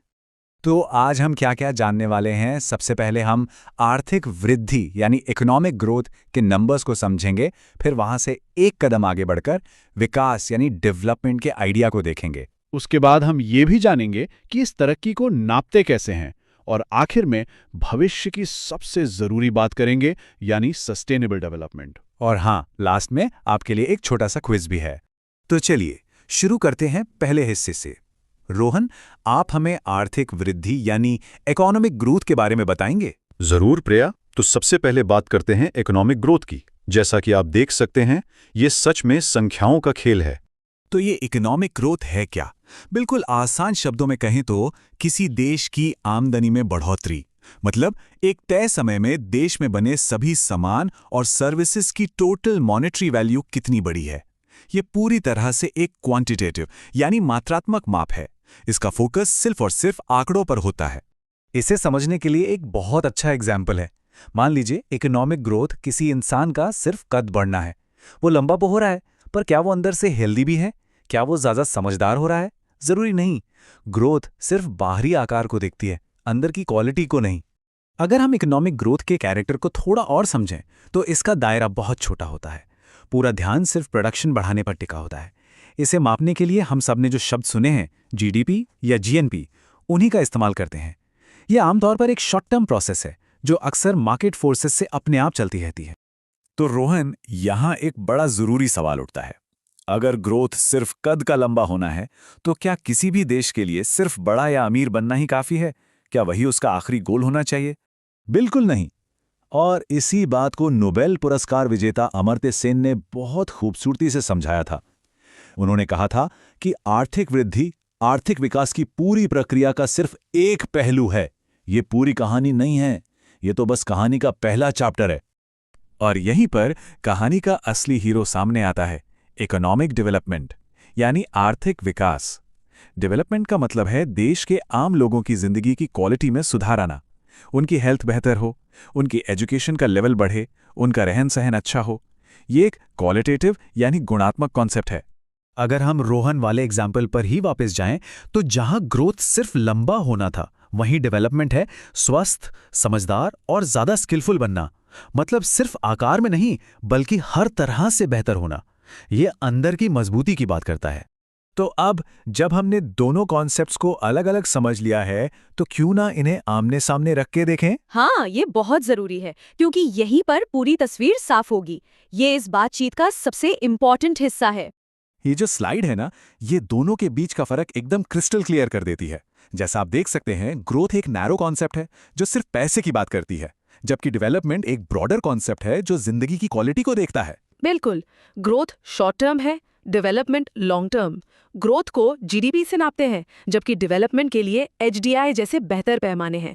तो सबसे जरूरी बात यह है कि ग्रोथ के बिना डेवलपमेंट मुश्किल है, लेकिन सिर्फ ग्रोथ होने का मतलब ये नहीं कि डेवलपमेंट हो ही जाएगा। कई तेल समृद्ध देशों का जीडीपी तो बहुत ज्यादा होता है, पर स्वास्थ्य और शिक्षा के मामलों में वो पीछे रह जाते हैं। तो रोहन, अगर डेवलपमेंट सिर्फ आंकड़ों से बढ़कर है तो सवाल उठता है कि हम इसे मापते कैसे हैं। बढ़िया सवाल है रोहन। इसके लिए दो मुख्य तरीके इस्तेमाल होते हैं। पहला है प्रति व्यक्ति आय यानी पर कैपिटा इनकम। इसका फॉर्मूला बहुत सीधा है। देश की कुल आमदनी को उसकी कुल जनसंख्या से डिवाइड कर दीजिए। इससे हमें यह अंदाजा मिलता है कि औसतन हर व्यक्ति कितना कमा रहा है। ये सिर्फ देश की कुल जीडीपी देखने से कहीं बेहतर तस्वीर देता है। लेकिन रोहन, इसमें भी एक कैच है ना? ये सिर्फ एक एवरेज है। ये नहीं बताता कि कहीं ऐसा तो नहीं कि सारा पैसा कुछ ही लोगों के पास हो और बाकी जनता गरीब हो। और बस इसी कमी को पूरा करने के लिए यूनाइटेड नेशंस डेवलपमेंट प्रोग्राम यानी यूएनडीपी ने एक ज्यादा बेहतर तरीका बनाया, ह्यूमन डेवलपमेंट इंडेक्स यानी एचडीआई। ये सिर्फ आय नहीं देखता। तो ये क्या क्या देखता है प्रिया? ये तीन बहुत जरूरी चीजों को देखता है। पहला, हेल्थ यानी लोग कितना लंबा और स्वस्थ जीवन जी रहे हैं। दूसरा, एजुकेशन यानी ज्ञान तक उनकी कितनी पहुंच है। और तीसरा, इनकम यानी क्या उनके पास एक अच्छा जीवन स्तर पाने के लिए पर्याप्त संसाधन है। और ये सारी बातें सिर्फ किताबी ज्ञान नहीं है रोहन। जब भारत सरकार विकसित भारत 2047 की बात करती है तो उसका लक्ष्य सिर्फ दुनिया की तीसरी सबसे बड़ी अर्थव्यवस्था बनना नहीं है। सही कहा। लक्ष्य एक ऐसा देश बनना है जहां हर नागरिक का जीवन स्तर ऊंचा हो, जहां स्वास्थ्य और शिक्षा की बेहतरीन सुविधाएं हों और जहां अवसर सबके लिए बराबर हों। यही ग्रोथ से डेवलपमेंट की ओर जाने का असली मतलब है। पर कहानी यहां खत्म नहीं होती। आज की दुनिया में इस कहानी में एक और बहुत इंपॉर्टेंट लेयर जुड़ गई है। हमें यह भी पक्का करना होगा कि हमारी आज की तरक्की आने वाली पीढ़ियों के भविष्य को नुकसान ना पहुंचाए। और यहीं पर आइडिया आता है सतत विकास का, यानी सस्टेनेबल डेवलपमेंट का। सस्टेनेबल डेवलपमेंट की सबसे क्लासिक परिभाषा यही है, अपनी आज की जरूरतों को इस तरह पूरा करना कि आने वाली पीढ़ियों को अपनी जरूरतें पूरी करने में कोई मुश्किल ना हो। रोहन, ये सिर्फ एक परिभाषा नहीं है, बल्कि एक बहुत बड़ी जिम्मेदारी है। जो भी रिसोर्सेज आज हमारे पास हैं, वो आने वाली नस्लों की अमानत है। रोहन, सस्टेनेबल डेवलपमेंट 3 मजबूत पिलर्स पर टिका है। पहला है इकोनॉमिक, यानी जीडीपी और रोजगार बढ़ता रहे, लेकिन विकास समावेशी हो, मतलब उसका फायदा सब तक पहुंचे। दूसरा है सोशल, यानी गरीबी और असमानता कम हो और समाज में सबका कल्याण हो। और तीसरा, जो शायद सबसे महत्वपूर्ण है, वो है एनवायरमेंटल, यानी हम अपने पर्यावरण और अपने रिसोर्सेज को बचा कर रखें। और असली चुनौती इन तीनों में एक बैलेंस बनाने की है प्रिया। अक्सर इकोनॉमिक पिलर को मजबूत करने के चक्कर में एनवायरमेंट का पिलर कमजोर पड़ जाता है। ये स्लाइड पारंपरिक ग्रोथ मॉडल और सस्टेनेबल डेवलपमेंट के बीच का फर्क बहुत अच्छे से दिखाती है। जहां ट्रेडिशनल मॉडल सिर्फ जीडीपी के पीछे भागता था, भले ही उससे पर्यावरण को नुकसान हो या समाज में असमानता बढ़े। रोहन, वहीं सस्टेनेबल मॉडल सबको साथ लेकर चलने और पर्यावरण की रक्षा करने पर जोर देता है। ये सिर्फ एक बदलाव नहीं है प्रिया, बल्कि ये सोच में एक बहुत बड़ा परिवर्तन है, एक पैराडाइम शिफ्ट है। तो चलिए एक फटाफट रिकैप हो जाए। ग्रोथ है क्वांटिटी यानी ज्यादा पैसा, डेवलपमेंट है क्वालिटी यानी बेहतर जिंदगी, और सस्टेनेबल डेवलपमेंट है इस बेहतर जीवन को आने वाली पीढ़ियों के लिए भी बचाकर रखना। अब चलिए कुछ सवालों के जरिए इन आइडियाज को और पक्का करते हैं। पहला सवाल रोहन आपकी तरफ से। जरूर। तो सवाल है, इनमें से क्वांटिटेटिव कॉन्सेप्ट कौन सा है, ग्रोथ या डेवलपमेंट? थोड़ा सोचिए। सही जवाब है बी, आर्थिक वृद्धि, क्योंकि ये सिर्फ नंबर्स की बात करती है। ठीक है, अब मेरी बारी। ह्यूमन डेवलपमेंट इंडेक्स यानी एचडीआई को कौन सी संस्था लेके आई थी? ये मैंने बताया था। इसका सही जवाब है सी, संयुक्त राष्ट्र विकास कार्यक्रम यानी यूएनडीपी, जो सिर्फ आय से आगे बढ़कर विकास को देखता है। अगला सवाल थोड़ा ट्रिकी है। एचडीआई के 3 पिलर्स में से इनमें से कौन सा एक नहीं है? स्वास्थ्य, शिक्षा और जीवन स्तर, ये तो इसके 3 पिलर्स हैं। मतलब सही जवाब है सी, औद्योगिक उत्पादन। एचडीआई का फोकस इंसानों पर है, फैक्ट्रियों पर नहीं। रोहन, चौथा सवाल, भविष्य से समझौता किए बिना आज की जरूरतें पूरी करना, ये किसका मूल विचार है? ये तो आज का सबसे जरूरी कॉन्सेप्ट है, बी सतत विकास यानी सस्टेनेबल डेवलपमेंट। और ये रहा आखिरी सवाल जो हम सबके लिए बहुत महत्वपूर्ण है। विकसित भारत का लक्ष्य सिर्फ ग्रोथ है या उससे कुछ ज्यादा? रोहन, इसका सही जवाब है बी, एक विकसित राष्ट्र, जिसका मतलब है एक ऐसी अर्थव्यवस्था जो सिर्फ बड़ी ना हो बल्कि जहां हर नागरिक का जीवन बेहतर हो। तो अगली बार जब भी आप किसी देश की तरक्की के बारे में सुने तो सिर्फ जीडीपी के आंकड़ों से आगे जरूर देखिएगा। रोहन, असली सवाल ये पूछना है कि क्या वो तरक्की लोगों की जिंदगी को बेहतर और भविष्य को सुरक्षित बना रही है। उम्मीद है इस चर्चा ने आपको एक नया नजरिया दिया होगा। हमारे साथ जुड़ने के लिए धन्यवाद। लेकिन हमारी इकोनॉमिक सीरीज यहीं नहीं रुकती। अगले भाग में हम जानेंगे कि आजादी के बाद से भारत ने अपनी आर्थिक किस्मत को लिखने की कोशिश कैसे की है। जी हाँ, हम बात करेंगे भारत के प्लानिंग सिस्टम की, 5 ईयर प्लान से लेकर नीति आयोग तक के सफर की। आज हम भारत के इकोनॉमिक डीएनए को डिकोड करने वाले हैं। आजादी के फौरन बाद से भारत ने अपनी तकदीर को 5 ईयर प्लान्स यानी पंचवर्षीय योजनाओं में लिखने की कोशिश की। ये सिर्फ कुछ सरकारी पॉलिसीज नहीं थीं, नहीं, ये एक नए देश के सपने थे, उसकी उम्मीदें थीं और उसके सामने खड़ी जबरदस्त चुनौतियां थीं। तो चलिए इस बेहद दिलचस्प सफर पर चलते हैं। आजादी की पहली सुबह से ठीक पहले जवाहरलाल नेहरू के ये शब्द सिर्फ एक भाषण का हिस्सा नहीं थे, ये एक वादा था, एक ऐसा वादा जो आने वाले कई दशकों तक भारत के विकास का रास्ता तय करने वाला था। ये वो भावना थी, वो जज्बा था जो हमारी पंचवर्षीय योजनाओं की नींव में था। तो आज हम इस कहानी को 6 हिस्सों में समझेंगे। हम शुरू करेंगे आज़ाद भारत के पहले आर्थिक कदमों से, फिर देखेंगे बड़ी बड़ी फैक्ट्रियों की तरफ भारत की छलांग, इसके बाद सामाजिक न्याय की तरफ हुए झुकाव को समझेंगे, फिर देखेंगे कि कैसे भारत ने अपनी इकोनॉमी को दुनिया के लिए खोला, और आखिर में इन योजनाओं की पूरी विरासत का एक आकलन करेंगे। तो चलिए शुरू करते हैं पहले दौर से। जरा सोचिए, साल है 1951। भारत एक नया नवेला देश है जो बंटवारे के जख्मों से और सदियों की गुलामी की मार से जूझ रहा है। चुनौतियां पहाड़ जैसी थीं और उनसे निपटने के लिए एक बहुत ही सोचे समझे प्लान की जरूरत थी। तो इस पूरे महाअभियान के पीछे का दिमाग कौन था? वो था प्लानिंग कमीशन यानी योजना आयोग। प्रधानमंत्री इसके अध्यक्ष होते थे और इसका काम था देश के पास कितने संसाधन हैं, इसका पता लगाना और उन्हें देश की तरक्की में सबसे सही तरीके से इस्तेमाल करने के लिए प्लान बनाना। अब पहली योजना के सामने मुश्किलें देखिए, एक से बढ़कर एक थी। बंटवारे के बाद लाखों शरणार्थी आ चुके थे, देश में खाने की जबरदस्त कमी थी और महंगाई वो तो आसमान छू रही थी। वर्ल्ड वॉर 2 ने अर्थव्यवस्था की कमर पहले ही तोड़ रखी थी। तो ऐसे में बड़े बड़े इंडस्ट्री के सपनों से पहले सबसे पहली जरूरत थी देश को बस स्थिर करना। और इसीलिए उस वक्त के प्लानर्स ने एक बहुत ही सूझबूझ भरा फैसला लिया। सबसे पहले कृषि पर ध्यान दो। उनका मानना साफ था कि अगर पेट भरने के लिए अनाज ही नहीं होगा तो इंडस्ट्री कैसे चलेगी। इसीलिए भाखड़ा और हीराकुंड जैसे बड़े बड़े सिंचाई प्रोजेक्ट शुरू किए गए। मकसद साफ था, खाने के मामले में देश को आत्मनिर्भर बनाना। तो क्या ये रणनीति काम आई? अरे बिल्कुल, बल्कि उम्मीद से कहीं ज्यादा। लक्ष्य था 2.1% जीडीपी ग्रोथ का, लेकिन भारत ने हासिल की 3.6% की ग्रोथ। ये एक जबरदस्त कामयाबी थी। अच्छे मॉनसून ने भी साथ दिया, जिससे न सिर्फ फसल की पैदावार बढ़ी बल्कि पूरे देश का आत्मविश्वास भी बढ़ा। लेकिन पहली योजना का असर सिर्फ खेतों तक ही नहीं था, इसकी विरासत आज भी हमारे साथ है।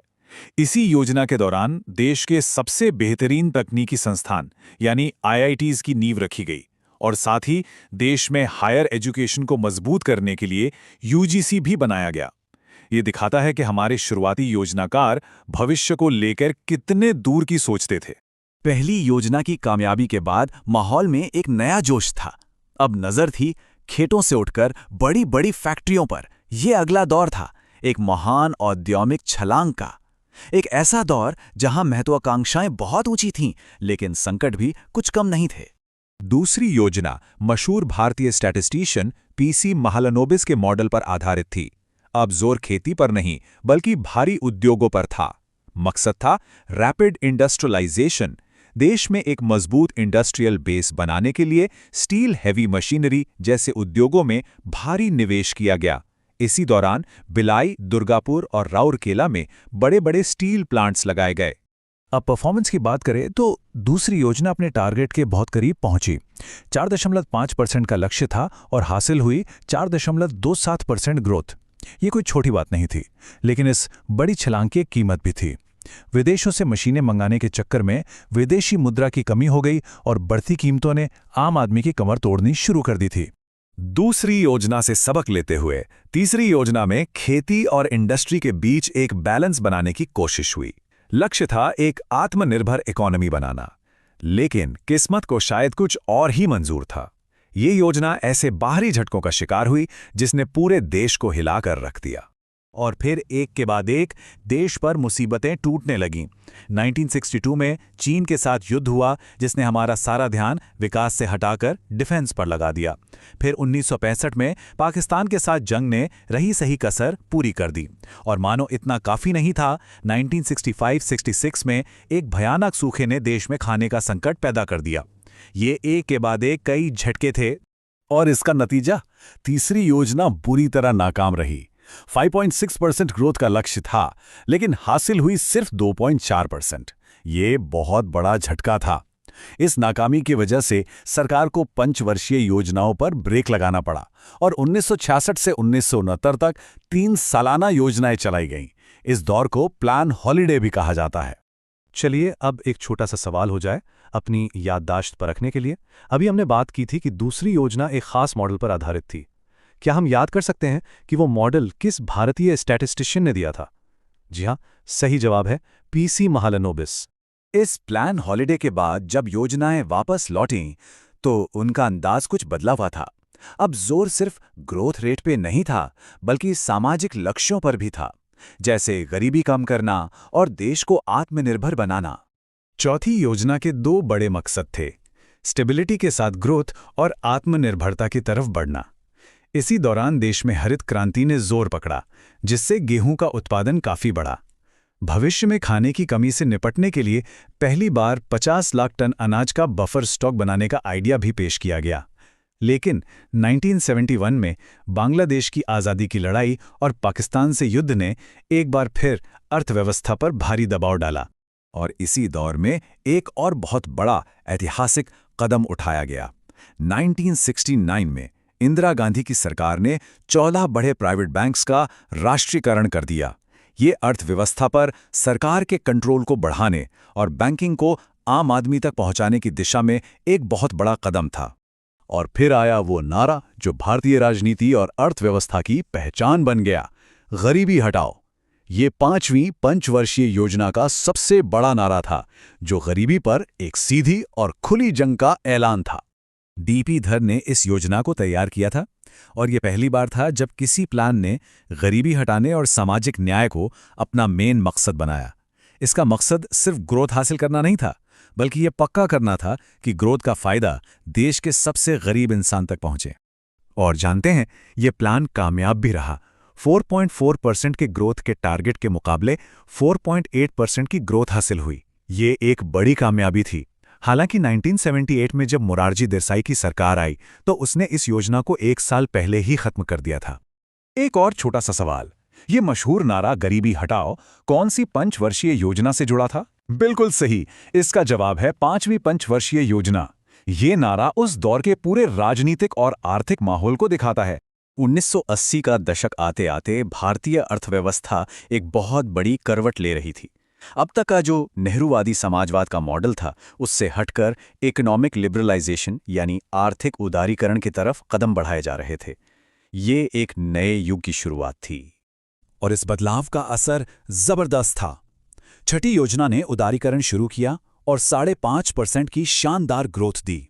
7वीं योजना ने 6% ग्रोथ हासिल की, और फिर 1991 के ऐतिहासिक सुधारों के बाद आई 8वीं योजना, जिसने 6.8% की जबरदस्त ग्रोथ हासिल की। भारत ने आखिरकार हिंदू रेट ऑफ ग्रोथ की बेड़ियों को तोड़ दिया था, जो दशकों से हमें 3-4% की धीमी ग्रोथ में जकड़े हुए थे। तो ये दौर इतना जरूरी क्यों है? क्योंकि इसने आज के भारत की आर्थिक नींव रखी। 90 के दशक की शुरुआत में हुए इन बदलावों ने भारत को ग्लोबल इकोनॉमी से जोड़ा, और इसी दौरान 1 जनवरी 1995 को भारत वर्ल्ड ट्रेड ऑर्गेनाइजेशन यानी WTO का मेंबर बना, जिसने दुनिया भर में व्यापार के नए दरवाजे खोल दिए। अब हम आ गए हैं 21वीं सदी में और यहाँ कहानी में एक नया ट्विस्ट आता है।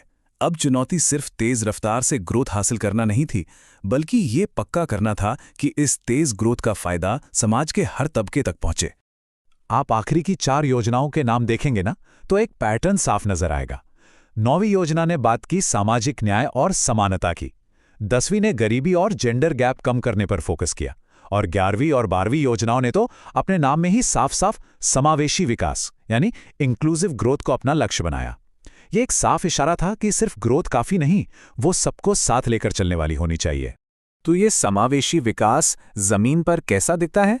चलिए आखिरी यानी 12वीं योजना के कुछ हेल्थ टारगेट्स देखते हैं। जैसे शिशु मृत्यु दर यानी इन्फेंट मोर्टेलिटी रेट को हर 1000 बच्चों पर 44 से घटाकर 25 पर लाने का टारगेट था। हासिल हुआ 37। सुधार तो हुआ, लेकिन टारगेट पूरा नहीं हुआ। यही कहानी मातृ मृत्यु दर की भी है। ये दिखाता है कि गहरी सामाजिक समस्याओं को हल करना कितना मुश्किल काम है, भले ही तरक्की हो रही हो। ये ग्राफ सिर्फ एक नीचे जाती हुई लाइन नहीं है, ये एक कहानी है, हजारों लाखों जिंदगियों के बचने की कहानी। इस लाइन में हर गिरावट का मतलब है कि ज्यादा बच्चों ने अपना पहला जन्मदिन देखा। ये इस बात का सबूत है कि इन लंबी योजनाओं का अपनी तमाम कमियों के बावजूद जमीन पर असल और जिंदगी बचाने वाला असर हुआ।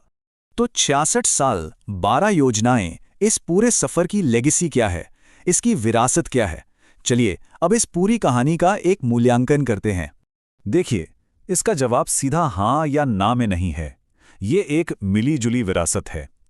एक तरफ देश की नेशनल और पर कैपिटा इनकम बढ़ी, खेती और इंडस्ट्री ने तरक्की की और एक मजबूत इकोनॉमिक इंफ्रास्ट्रक्चर बना।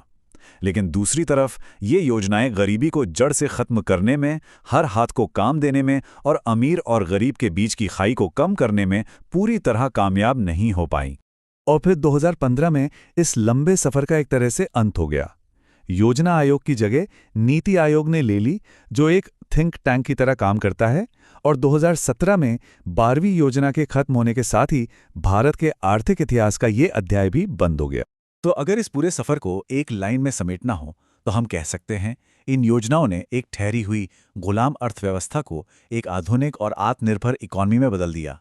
लेकिन ये गरीबी और असमानता जैसी देश की पुरानी और गहरी समस्याओं से पूरी तरह पार नहीं पा सकी। तो हम इस बड़े सवाल के साथ आपको छोड़ जाते हैं। योजनाओं ने एक मॉडर्न देश तो बना दिया, लेकिन क्या वो उसकी सबसे पुरानी और सबसे बड़ी समस्याओं को हल कर पाईं? शायद इन योजनाओं की सबसे बड़ी नाकामी गरीबी को खत्म ना कर पाना ही थी। लेकिन क्यों? ये सवाल का जवाब हम अपनी अगली प्रस्तुति में तराशेंगे, जहां हम भारत में गरीबी की जटिल कहानी को और गहराई से समझेंगे। भारत में गरीबी, ये एक ऐसा टॉपिक है जिसके बारे में हम सब ने सुना तो बहुत है, पर क्या हम इसे सच में समझते हैं? आज हम इसी की पूरी कहानी को समझने की कोशिश करेंगे।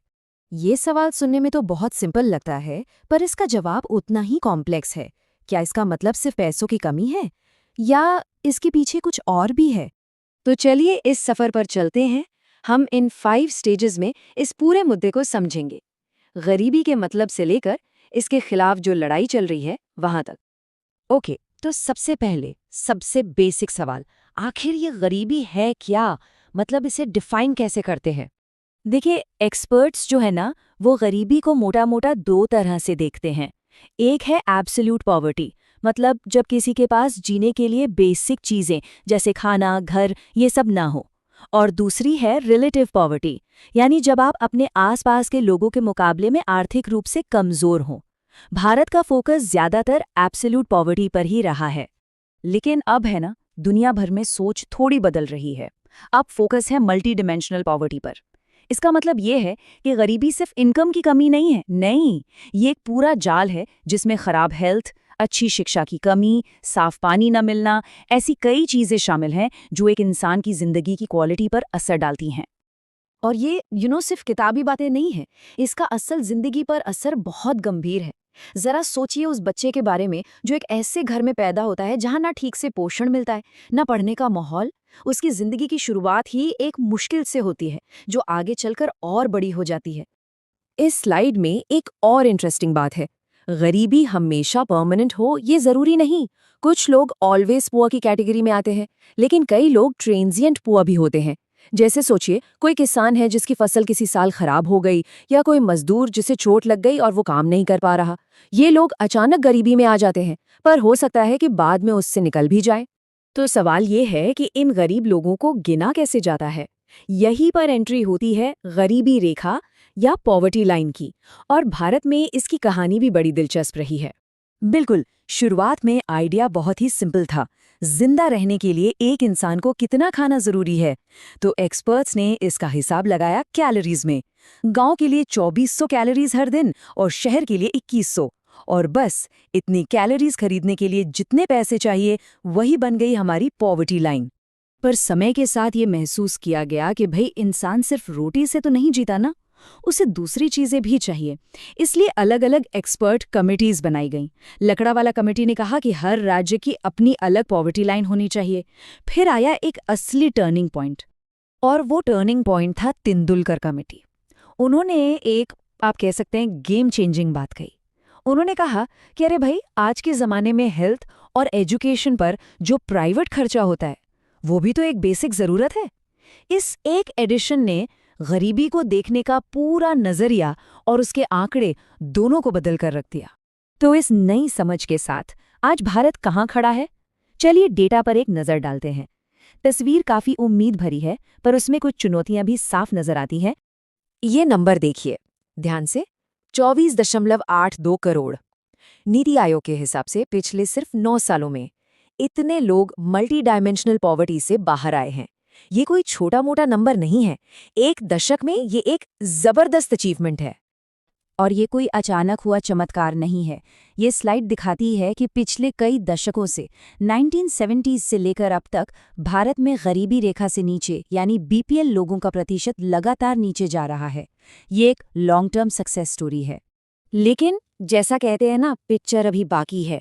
प्रोग्रेस के साथ साथ चुनौतियां भी हैं। पहली, रीजनल डिस्पैरिटी।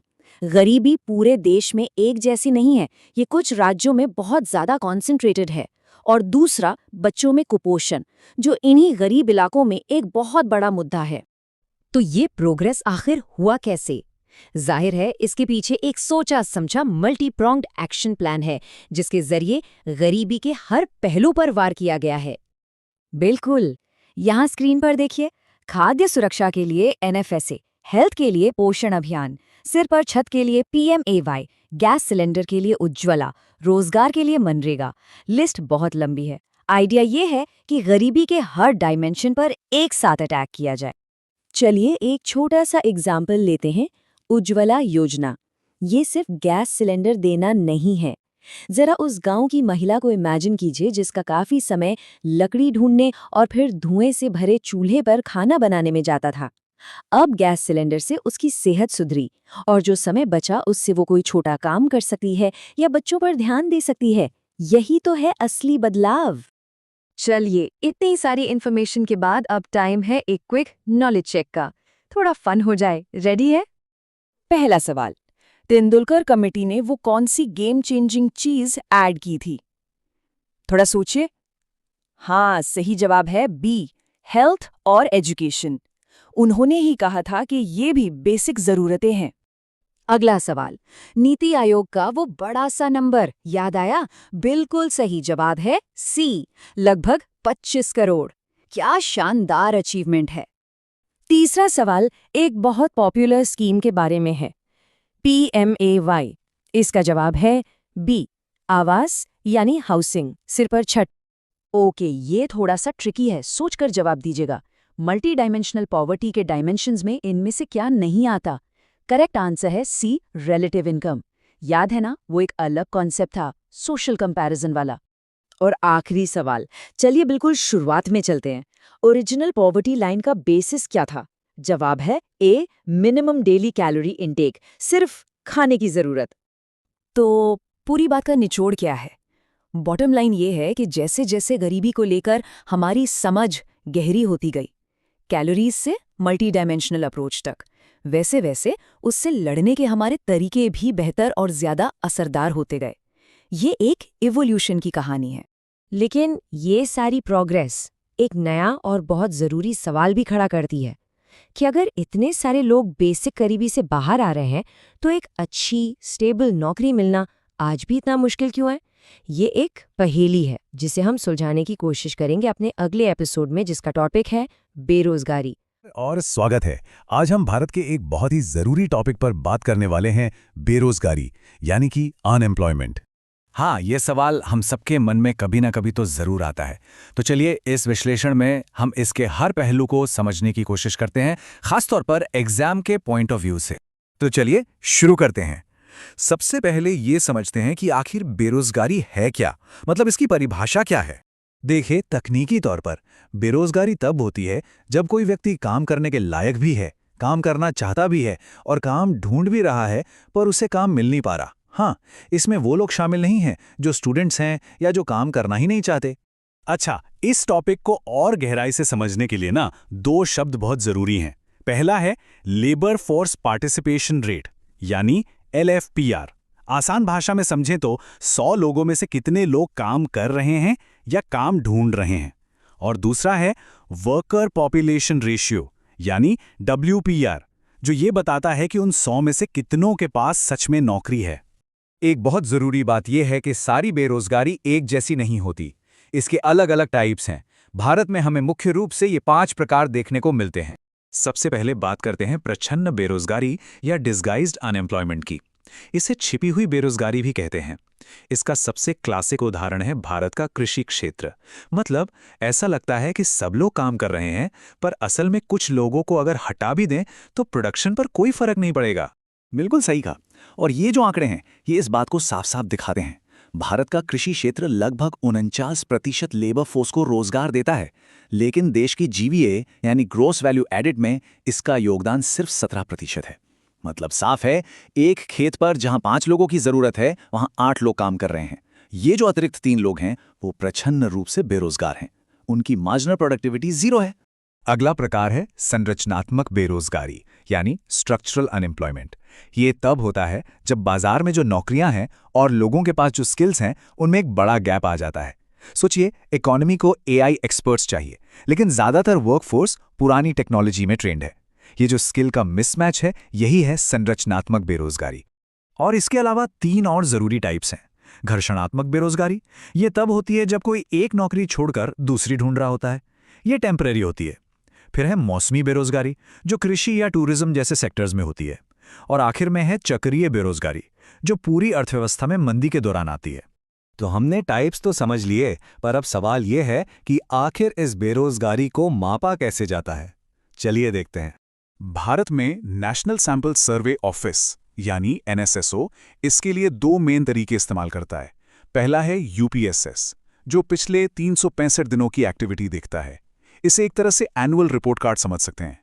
दूसरा है CWS, जो सिर्फ पिछले 7 दिनों का डेटा देखता है, एक वीकली क्विज की तरह। इसी वजह से CWS से मापी गई बेरोजगारी दर अक्सर UPSS से ज्यादा होती है। ठीक है, तो हमने ये समझ लिया कि बेरोजगारी क्या है, कितने प्रकार की हैं और इसे मापते कैसे हैं। पर भारत में ये इतनी बड़ी समस्या है क्यों? चलिए अब इसके पीछे के कारणों को समझते हैं। एक सबसे बड़ा कारण है जॉबलेस ग्रोथ। इसका मतलब है कि देश की अर्थव्यवस्था तो बढ़ रही है, GDP तो बढ़ रही है, लेकिन उस स्पीड से अच्छी क्वालिटी वाली नौकरियां पैदा नहीं हो रही। ग्रोथ है पर जॉब्स नहीं है। और एक बहुत ही हैरान करने वाला ट्रेंड है जिसे हम शिक्षित बेरोजगारी कहते हैं। आमतौर पर हम क्या सोचते हैं कि पढ़े लिखे लोगों को नौकरी जल्दी मिलती है, पर भारत के आंकड़े कुछ और ही कहानी बताते हैं। ये ग्राफ इसी चौंकाने वाली हकीकत को दिखाता है। NSSO के डेटा के हिसाब से जैसे जैसे शिक्षा का स्तर बढ़ता है, बेरोजगारी की दर भी बढ़ती जाती है। ग्रेजुएट्स में ये सबसे ज्यादा है।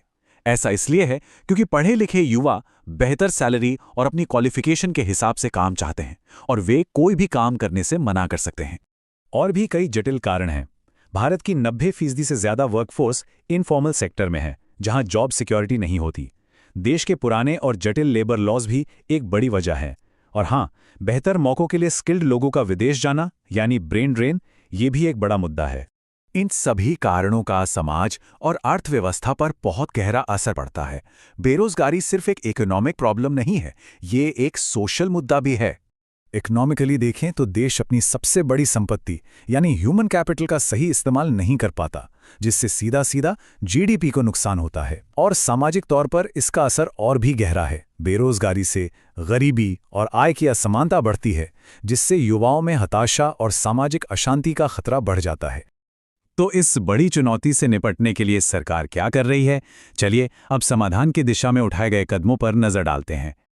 सरकार ने कई योजनाएं शुरू की हैं, जैसे गांव में रोजगार के लिए मनरेगा, स्किल डेवलपमेंट के लिए PMKVY, नए बिजनेस को बढ़ावा देने के लिए स्टार्टअप इंडिया और देश में मैन्युफैक्चरिंग को बढ़ावा देने के लिए मेक इन इंडिया। इन सब का मेन मकसद जॉब्स पैदा करना है। इनमें से PMKVY यानी प्रधानमंत्री कौशल विकास योजना बहुत ज़रूरी है, क्योंकि ये सीधे सीधे स्ट्रक्चरल अनएम्प्लॉयमेंट की समस्या पर काम करती है। इस योजना के तहत 1.57 करोड़ से ज़्यादा लोगों को ट्रेनिंग दी जा चुकी है। और हाँ, इनफॉर्मल सेक्टर के श्रमिकों के लिए सरकार ने ई-श्रम पोर्टल बनाया है। इस पर 30 करोड़ से ज़्यादा असंगठित कामगारों ने रजिस्ट्रेशन कराया है, ताकि उन्हें सोशल सिक्योरिटी स्कीम्स का फ़ायदा सीधे मिल सके। चलिए, अब तक जो हमने सीखा उसे परखने का समय आ गया है। देखते हैं आपको इस विश्लेषण से कितना याद रहा। पहला सवाल, जब किसी काम में ज़रूरत से ज़्यादा लोग लगे हों तो उसे क्या कहते हैं? थोड़ा सोचिए। इसका सही जवाब है C, प्रच्छन्न बेरोजगारी, जैसा हमने कृषि क्षेत्र के उदाहरण में देखा था। अगला सवाल, कौशल और उद्योग की ज़रूरतों के बीच असंतुलन से कौन सी बेरोजगारी होती है? और इसका सही जवाब है B, संरचनात्मक बेरोजगारी, जो स्किल गैप की वजह से होती है। तीसरा सवाल, NSSO की कौन सी विधि 1 सप्ताह की रेफरेंस पीरियड का इस्तेमाल करती है? सही उत्तर है B, current weekly status CWS, जो शॉर्ट टर्म बेरोजगारी का आंकड़ा देती है। चौथा सवाल, जॉबलेस ग्रोथ का सबसे अच्छा डिस्क्रिप्शन क्या है? इसका सही जवाब है B, जब इकोनॉमी तो बढ़े लेकिन उस अनुपात में नौकरियां न बढ़ें। और आखिरी सवाल, ई-श्रम पोर्टल मुख्य रूप से किस वर्ग के श्रमिकों को टारगेट करता है? इसका सही जवाब है C, असंगठित क्षेत्र के श्रमिक, ताकि उन्हें सोशल सिक्योरिटी मिल सके। तो ये सब तो ठीक है कि सरकार कई योजनाएं चला रही है, पर एक बड़ा सवाल उठता है, इन सब पर होने वाले भारी खर्च के लिए इतना सारा पैसा आता कहां से है? ये हम जानेंगे हमारे अगले विश्लेषण में। हमारा अगला विषय होगा लोक वित्त यानी पब्लिक फाइनेंस। नमस्कार और स्वागत है। मैं हूं अन्या। जो लोग भी कम्पिटिटिव एग्जाम्स की तैयारी कर रहे हैं वो जानते हैं कि इकोनॉमी एक कितना ज़रूरी सब्जेक्ट है।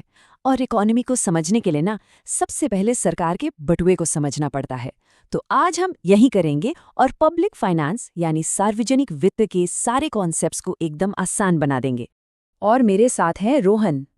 रोहन, जब भी हम अपने चारों ओर सरकारी काम देखते हैं, जैसे नई सड़कें बन रही हैं, हमारी सेना देश की रक्षा कर रही है, सरकारी स्कूल चल रहे हैं, तो मन में एक सवाल तो जरूर आता है, भी इन सब के लिए पैसा आता कहाँ से है? बिल्कुल सही सवाल रोहन, और इसी सवाल का जवाब आज हम इस पूरे सेशन में ढूंढेंगे। हम सरकार के हिसाब किताब से शुरू करेंगे, फिर उसकी कमाई के सबसे बड़े सोर्स यानी टैक्सेस और GST को समझेंगे। इसके बाद हम देखेंगे कि जब खर्चे बढ़ जाते हैं तो क्या होता है, जिसे फिस्कल डेफिसिट कहते हैं। और आखिर में इस घाटे को काबू में रखने वाले FRBM एक्ट पर भी एक नज़र डालेंगे। तो चलिए शुरू करते हैं। तो शुरू करते हैं हमारे पहले सेक्शन से, सार्वजनिक वित्त यानी सरकार का पूरा हिसाब किताब। तो देखो, पब्लिक फाइनेंस की किताबी परिभाषा है सरकार कैसे रेवेन्यू जुटाती है, उसे खर्च करती है और देश के इकोनॉमिक और सोशल गोल्स को पूरा करती है। लेकिन रोहन, इसे और भी आसान शब्दों में समझना हो तो? बिल्कुल आन्या, इसे ऐसे समझो जैसे हम अपने घर का बजट बनाते हैं, कितनी आमदनी होगी और कहाँ कहाँ खर्च करना है। पब्लिक फाइनेंस भी ठीक वैसा ही है, बस ये पूरे देश का बजट है। सरकार पैसा कहाँ से कमाएगी और उसे देश की भलाई के लिए कहाँ खर्च करेगी, यही इसका कोर है। चलिए अब ये समझते हैं कि सरकार की कमाई के सोर्सेस क्या-क्या हैं। सरकार की कमाई को हम कहते हैं गवर्नमेंट रेवेन्यू। ये मोटे तौर पर 2 हिस्सों में बंटी होती है। एक है टैक्स रेवेन्यू, यानी जो पैसा टैक्स से आता है, और दूसरा है नॉन टैक्स रेवेन्यू, मतलब बिना टैक्स वाली आय, जैसे सरकारी कंपनियों से मुनाफा या कोई फीस। हाँ, और एग्जाम्स के पॉइंट ऑफ व्यू से टैक्स रेवेन्यू वाला हिस्सा सबसे ज्यादा इंपॉर्टेंट है। तो चलिए इस पर थोड़ा ज्यादा फोकस करते हैं। टैक्स भी 2 तरह के होते हैं, डायरेक्ट टैक्स और इनडायरेक्ट टैक्स। देखो, डायरेक्ट टैक्स वो है जिसका बोझ किसी और पर ट्रांसफर नहीं किया जा सकता, जैसे इनकम टैक्स। ये आपकी इनकम पर लगता है और आपको ही देना होता है। वहीं इनडायरेक्ट टैक्स का बोझ ट्रांसफर हो सकता है, इसे वसूल कोई और करता है और भरता कोई और है। अच्छा, मतलब जैसे हम किसी रेस्टोरेंट में खाना खाते हैं तो बिल में जो जीएसटी जुड़कर आता है वो इनडायरेक्ट टैक्स हुआ, रेस्टोरेंट हमसे वसूल कर सरकार को देता है। बिल्कुल सही समझे रोहन। स्क्रीन पर डायरेक्ट और इनडायरेक्ट टैक्सेस के कुछ और एग्जाम्पल्स दिए गए हैं, जैसे कॉरपोरेशन टैक्स जो कंपनियों के प्रॉफिट पर लगता है, एक डायरेक्ट टैक्स है। वहीं कस्टम्स ड्यूटी जो सामान के इंपोर्ट एक्सपोर्ट पर लगती है, वो इनडायरेक्ट टैक्स का एक बढ़िया एग्जाम्पल है। और दोस्तों, ये टेबल बहुत जरूरी है। अक्सर एग्जाम्स में सीधा सवाल आता है कि इनमें से कौन सा डायरेक्ट टैक्स है या कौन सा इनडायरेक्ट। और जब इनडायरेक्ट टैक्सेस की बात हो रही है तो भारत के सबसे बड़े टैक्स रिफॉर्म यानी जीएसटी को समझना तो बनता ही है। गुड्स एंड सर्विसेज टैक्स यानी जीएसटी भारतीय टैक्स सिस्टम में एक बहुत बड़ा, एक रेवोल्यूशनरी चेंज था। इसे 1 जुलाई 2017 को वन नेशन वन टैक्स के आइडिया के साथ लागू किया गया था। इसका मकसद था देश भर में लगने वाले ढेरों अलग-अलग इनडायरेक्ट टैक्सेस को हटाकर एक सिंपल टैक्स सिस्टम बनाना।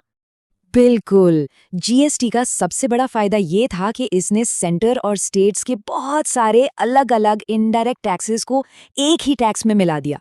जैसा कि इस स्लाइड पर दिख रहा है, central excise duty, service tax, state VAT, entertainment tax जैसे कई टैक्स अब जीएसटी का हिस्सा बन गए हैं। इससे बिजनेस करना पहले से काफी आसान हो गया। ये याद रखना भी बहुत जरूरी है कि कौन-कौन से टैक्स जीएसटी में मिल गए। और जीएसटी कितना सफल रहा है, इसका अंदाजा इस एक आंकड़े से लगाया जा सकता है। वित्तीय वर्ष 2024 में कुल जीएसटी कलेक्शन 20 लाख करोड़ रुपए से भी ज्यादा था। सच में, ये आंकड़ा दिखाता है कि भारत की इकोनॉमी और टैक्स कलेक्शन सिस्टम दोनों ही मजबूत हो रहे हैं। तो ये तो हुई सरकार की कमाई की बात, लेकिन क्या हो जब खर्चे कमाई से ज्यादा हो जाएं? यहीं से एंट्री होती है फिस्कल डेफिसिट के कॉन्सेप्ट की। ग्रॉस फिस्कल डेफिसिट या राजकोषीय घाटा सरकार के कुल खर्च और उसकी कुल कमाई, जिसमें उधार शामिल नहीं है, के बीच का अंतर है। ये आंकड़ा दिखाता है कि सरकार को अपने खर्चे पूरे करने के लिए कितना उधार लेना पड़ेगा। मतलब सीधे शब्दों में आमदनी अठन्नी खर्चा रुपया वाला हिसाब। जब खर्चा कमाई से ज्यादा हो तो जो उधार लेना पड़े वही है फिस्कल डेफिसिट। जितना ज्यादा घाटा उतना ज्यादा उधार। और यहाँ इस चार्ट में देख सकते हैं कि पिछले कुछ सालों में भारत का फिस्कल डेफिसिट जीडीपी के परसेंटेज के तौर पर लगातार कम हो रहा है। 2023-24 में ये घटकर 5.5% रह गया। ये एक बहुत अच्छा साइन है। इसका मतलब है कि सरकार की फाइनेंशियल हेल्थ सुधर रही है, जो बेहतर टैक्स कलेक्शन और खर्चों पर डिसिप्लिन की वजह से हो पा रहा है। लेकिन सरकार अपने खर्चों पर काबू रखती कैसे है? क्या इसके लिए कोई नियम कानून भी है? बिल्कुल है अन्या, और इसी के लिए बनाया गया था FRBM एक्ट, जो सरकार के लिए एक तरह की रूल बुक है ताकि वो हद से ज्यादा खर्च ना करें। FRBM का पूरा नाम है fiscal responsibility and budget management act. इसे साल 2003 में लागू किया गया था। दोस्तों, ये फुल फॉर्म और ये साल 2003 दोनों ही प्रीलिम्स के लिए मस्ट रिमेंबर फैक्ट्स हैं। इस कानून का मेन पर्पस सरकार के फाइनेंशियल डिसिप्लिन को बनाए रखना, ट्रांसपेरेंसी लाना और फिस्कल डेफिसिट को एक तय लिमिट के अंदर रखना है। आसान भाषा में कहें तो ये कानून सरकार से कहता है कि जिम्मेदारी से खर्च करो, ठीक वैसे ही जैसे हमारे माता पिता हमें कहते हैं। चलिए, अब तक हमने जो भी सीखा है उसे परखने का समय आ गया है। तैयार हैं एक छोटे से क्विज के लिए? पहला सवाल, इनमें से कौन सा डायरेक्ट टैक्स का एक उदाहरण है? आपके ऑप्शंस हैं A GST, B customs duty, C corporation tax या D स्टेट एक्साइज ड्यूटी। और सही जवाब है C कॉर्पोरेशन टैक्स, क्योंकि ये सीधा कंपनी के मुनाफे पर लगता है। दूसरा सवाल, FRBM एक्ट किस साल लागू किया गया था? ऑप्शंस हैं A 1991, B 2003, C 2017 या D 2008। और इसका सही जवाब है ऑप्शन B 2003। ये साल याद रखना बहुत जरूरी है। तीसरा सवाल, भारत में जीएसटी कब लागू हुआ था? क्या तारीख याद है? ऑप्शंस हैं A 1 अप्रैल 2017, B 1 जुलाई 2017 और सही जवाब है B 1 जुलाई 2017, एक हिस्टोरिक डेट। चौथा सवाल थोड़ा कॉन्सेप्चुअल है। अगर किसी देश का फिस्कल डेफिसिट ज़्यादा है तो इसका क्या मतलब है? ए, सरकार की कमाई ज़्यादा है या बी, सरकार का उधार अधिक है? इसका सही मतलब है कि बी, सरकार को ज़्यादा उधार लेना पड़ रहा है अपने खर्चे पूरे करने के लिए। और आखिरी सवाल, सरकार के खर्च, टैक्स और उधार से जुड़े पॉलिसी को क्या कहते हैं? ऑप्शंस हैं A, monetary policy, B, trade policy या सी, फिस्कल पॉलिसी। और सही जवाब है सी, फिस्कल पॉलिसी। सरकार की कमाई और खर्च से जुड़े सभी फैसले फिस्कल पॉलिसी का ही हिस्सा होते हैं। तो ये था पब्लिक फाइनेंस पर हमारा विश्लेषण। उम्मीद है कि सरकार के हिसाब किताब को समझने में मदद मिली होगी। हमारे साथ जुड़ने के लिए धन्यवाद। अगली बार हम और भी गहराई में उतरेंगे और बात करेंगे यूनियन बजट और इकोनॉमिक सर्वे की, जो इसी विषय का अगला लॉजिकल स्टेप है। नमस्कार और स्वागत है। आज हम एक बहुत ही जरूरी विषय पर बात करने जा रहे हैं, भारत का यूनियन बजट और इकोनॉमिक सर्वे। बिल्कुल अंजलि, कॉम्पिटिटिव एग्जाम्स की तैयारी करने वालों के लिए तो ये टॉपिक्स गोल्ड माइन है और साथ ही देश की अर्थव्यवस्था को समझने के लिए भी ये बेहद जरूरी है। तो चलिए इस विषय को एकदम आसान बनाते हैं। अच्छा रोहन, एक सवाल है। हम सब अपने घर का, अपनी सैलरी का हिसाब किताब तो रखते ही हैं, है ना? कहाँ से पैसा आया, कहाँ खर्च हुआ। पर क्या कभी सोचा है कि इतने बड़े देश का, भारत का हिसाब किताब कैसे मैनेज होता होगा? ये बिल्कुल हमारे अपने बजट जैसा ही है, बस इसका स्केल बहुत बहुत बड़ा है। एकदम सही पॉइंट। और इसी बड़े स्केल के हिसाब किताब को समझने के लिए आज हम कुछ जरूरी टॉपिक्स को कवर करेंगे। हम शुरुआत करेंगे बजट के बेसिक से, फिर देखेंगे इसके दो मेन पिलर्स क्या हैं, उसके बाद हम समझेंगे कि सरकारी घाटे या डेफिसिट्स क्या होते हैं, और आखिर में इकोनॉमिक सर्वे को डीकोड करेंगे। और हाँ, सब कुछ समझने के बाद एंड में एक क्विक क्विज भी होगा। तो चलिए शुरू करते हैं पहले सेक्शन से। सबसे बुनियादी सवाल, आखिर ये यूनियन बजट होता क्या है? चलिए इसे समझते हैं। एक मजेदार बात यह है कि हमारे संविधान में कहीं भी बजट शब्द का इस्तेमाल नहीं हुआ है। कॉन्स्टिट्यूशन के आर्टिकल 112 के तहत इसे एनुअल फाइनेंशियल स्टेटमेंट या एएफएस कहा जाता है। आसान शब्दों में ये आने वाले फाइनेंशियल ईयर के लिए सरकार की अनुमानित आमदनी यानी रिसीट्स और खर्च यानी एक्सपेंडिचर का एक ब्यौरा होता है। एग्जाम पॉइंट ऑफ व्यू से आर्टिकल 112 याद रखना बहुत जरूरी है। बिल्कुल।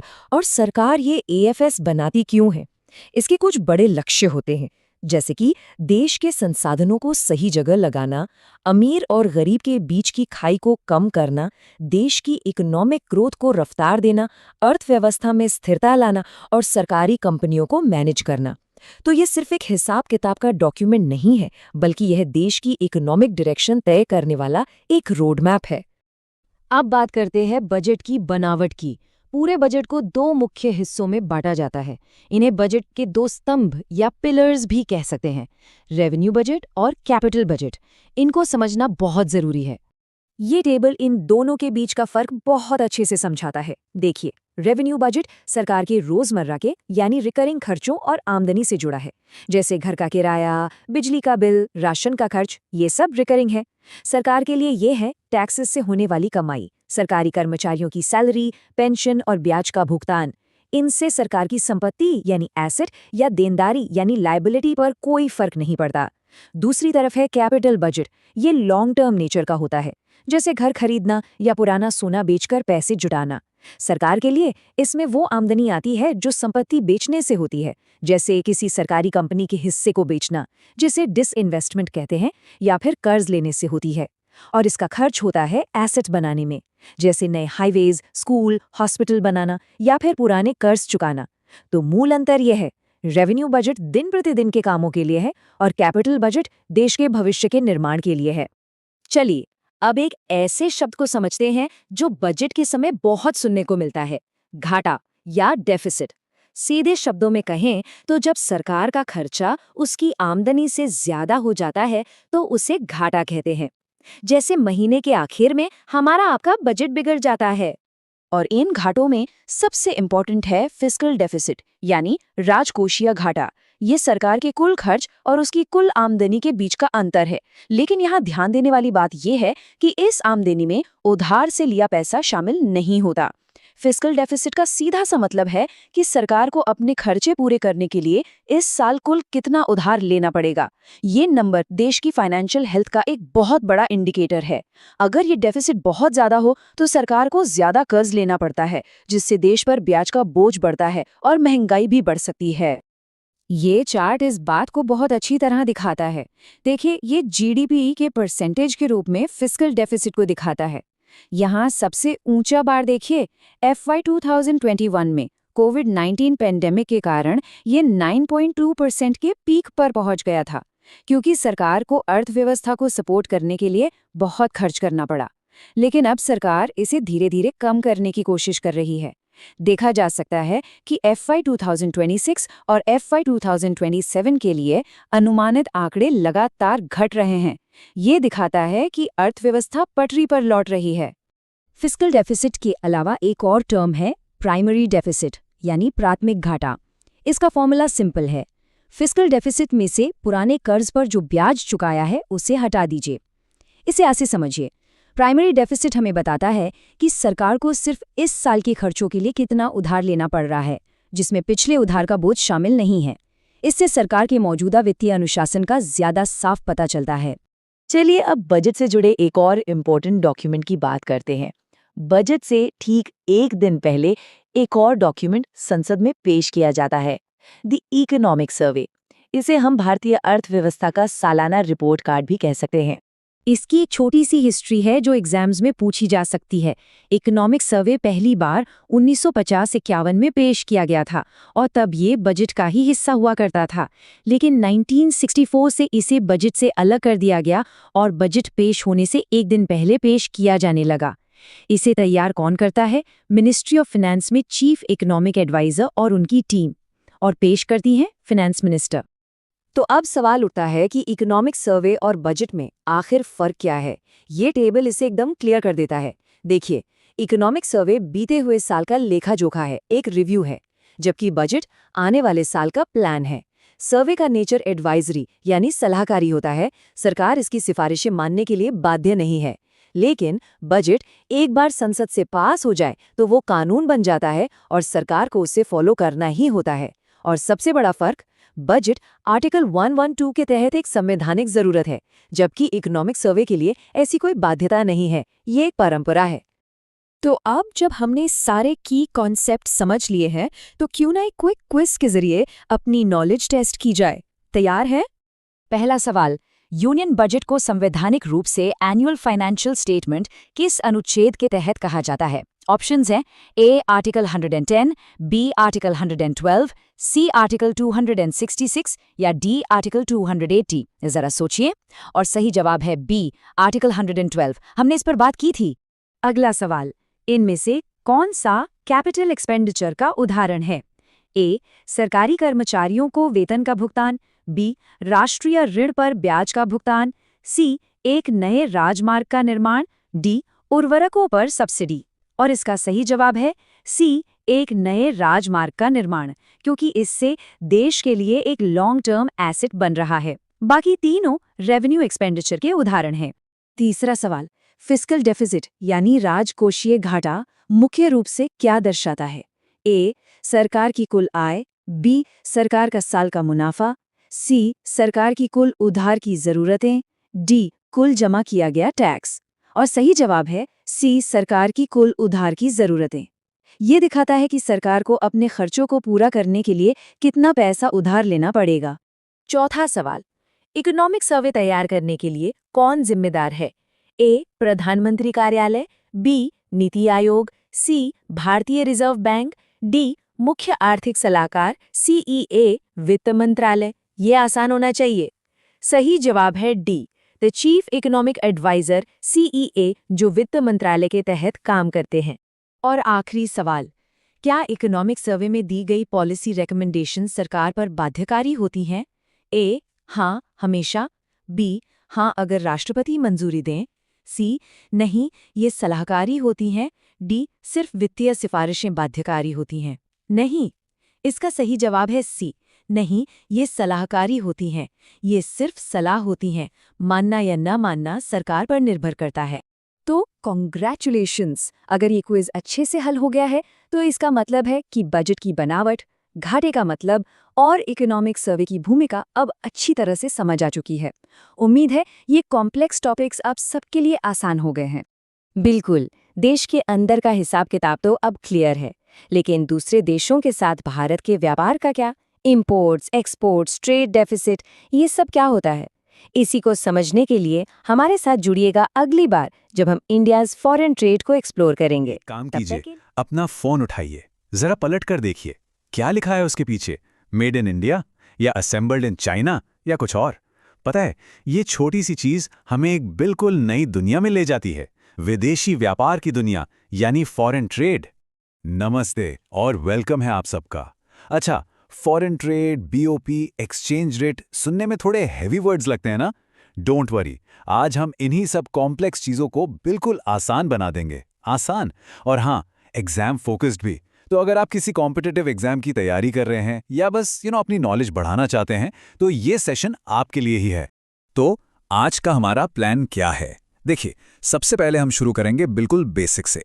फिर हम देखेंगे कि एक देश अपना हिसाब किताब कैसे रखता है, यानी बैलेंस ऑफ ट्रेड और बैलेंस ऑफ पेमेंट्स। इसके बाद हम रुपए के उतार चढ़ाव का खेल समझेंगे और फिर मिलेंगे दुनिया के सबसे बड़े ट्रेड रेफरी यानी WTO से। और हाँ, एंड में एग्जाम के लिए कुछ जरूरी टेकअवेज और एक छोटा सा क्विज भी है। तो रेडी हैं? ऑलराइट, चलिए शुरू करते हैं। देखिए, किसी भी बड़ी बिल्डिंग को समझने के लिए उसकी फाउंडेशन, उसकी नींव समझना जरूरी है। तो सबसे पहले लेट्स ब्रेक डाउन कि आखिर ये फॉरेन ट्रेड होता क्या है। सिंपली पुट, फॉरेन ट्रेड का मतलब है दो या ज्यादा देशों के बीच चीजों और सर्विसेज का लेना देना। इसमें दो तरह की चीजें आती हैं। पहली, विजिबल आइटम्स, मतलब वो सामान जिन्हें आप देख सकते हैं, छू सकते हैं, जैसे आपका फोन, कपड़े, मशीनें। फिर आती हैं इनविजिबल आइटम्स यानी सर्विसेज। सोचिए, आप जो ऑनलाइन कैब बुक करते हैं या नेटफ्लिक्स पर कोई सीरीज देखते हैं, ये भी एक तरह का विदेशी व्यापार है। ये इनविजिबल कैटेगरी में आता है। अब जब हम किसी दूसरे देश से कुछ खरीदते हैं, उसे कहते हैं इंपोर्ट या आयात। और जब हम अपना सामान किसी और देश को बेचते हैं तो वो हो गया एक्सपोर्ट या निर्यात। Simple, right? ओके, तो एक एक ट्रांजैक्शन की बात तो हो गई, लेकिन सोचिए, जब पूरा देश जैसे इंडिया लाखों करोड़ों का लेन देन करता है तो उसका हिसाब किताब कैसे रखा जाता है? ये बिल्कुल एक कंपनी की बैलेंस शीट जैसा है, बस स्केल पूरे देश का है। और यहीं पे पिक्चर में आता है बैलेंस ऑफ ट्रेड या BOT।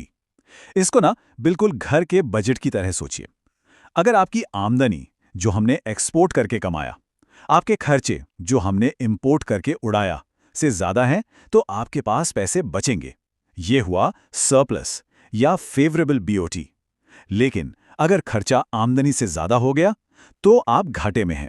इसे कहते हैं डेफिसिट या अनफेवरेबल BOT। और हाँ, एक चीज याद रखिएगा, BOT में सिर्फ फिजिकल सामान यानी विजिबल गुड्स का ही हिसाब होता है। अब जरा स्क्रीन पर ये नंबर देखिए, ये आपको थोड़ा शॉक कर सकता है। ये है 2025 में चाइना के साथ इंडिया का अनुमानित या एस्टिमेटेड ट्रेड डेफिसिट है -$116.12 बिलियन। इसका साफ मतलब है कि हम चाइना से इतने ज्यादा का सामान खरीद रहे हैं जितना हम उन्हें बेच भी नहीं पा रहे। ऐसा क्यों? क्योंकि हम इलेक्ट्रॉनिक्स, मशीनरी, ऐसी कई चीजों के लिए चाइना पर काफी हद तक निर्भर हैं। अनफेवरेबल बैलेंस ऑफ ट्रेड का इससे बेहतर, इससे रियल लाइफ एग्जाम्पल और क्या होगा? लेकिन रुकिए, BOT तो सिर्फ ट्रेलर है, सिर्फ पहला चैप्टर। पूरी पिक्चर या कह लीजिए देश की इंटरनेशनल फाइनेंशियल हेल्थ की पूरी जन्म कुंडली हमें मिलती है बैलेंस ऑफ पेमेंट्स यानी BOP से। BOP में सिर्फ सामान नहीं बल्कि सर्विसेज, फॉरेन इन्वेस्टमेंट, लोन्स, मतलब A to Z सब कुछ, हर एक इकोनॉमिक ट्रांजैक्शन रिकॉर्ड होता है। तो देखिए, BOP के ना दो मेन हिस्से होते हैं, करंट अकाउंट और कैपिटल अकाउंट। करंट अकाउंट में आते हैं रोजमर्रा के लेन देन, जैसे सामान और सर्विसेज का एक्सपोर्ट इंपोर्ट या फिर जो गिफ्ट्स और डोनेशंस आते जाते हैं। ये देश के शॉर्ट टर्म ट्रांजैक्शंस को ट्रैक करता है। दूसरी तरफ है कैपिटल अकाउंट। इसमें आते हैं बड़े लॉन्ग टर्म इन्वेस्टमेंट्स, जैसे किसी फॉरेन कंपनी ने इंडिया में फैक्ट्री खोली या हमारी सरकार ने विदेश से लोन लिया। एक सिंपल सा रूल है, जो भी पैसा देश के अंदर आ रहा है वो क्रेडिट और जो भी पैसा देश से बाहर जा रहा है वो डेबिट। तो अब आते हैं सबसे जरूरी सवाल पर, जो एग्जाम्स में अक्सर पूछा जाता है, BOT और BOP में आखिर फर्क क्या है?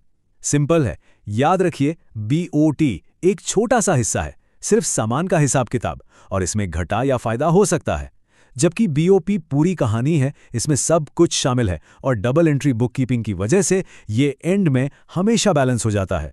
शॉर्ट में कहें तो BOT is just a part of the BOP। अच्छा, हम कब से इन बिलियंस ऑफ डॉलर्स के इंपोर्ट एक्सपोर्ट की बात कर रहे हैं, लेकिन एक मिनट, इनकी वैल्यू डिसाइड कैसे होती है? मतलब हम तो रुपये में डील करते हैं, अमेरिका डॉलर में, इन दोनों को आपस में कौन तोलता है? बस यहीं से एक्सचेंज रेट का असली खेल शुरू होता है। एक्सचेंज रेट का सीधा साधा मतलब है एक देश की करेंसी की कीमत दूसरे देश की करेंसी के मुकाबले कितनी है। फॉर एग्जाम्पल, आज $1 लगभग 83 रुपए का है। अब ये रेट कोई फिक्स नहीं होता, ये फ्लोटिंग होता है। मतलब सप्लाई डिमांड, महंगाई और देश की इकोनॉमिक हेल्थ के हिसाब से ऊपर नीचे होता रहता है।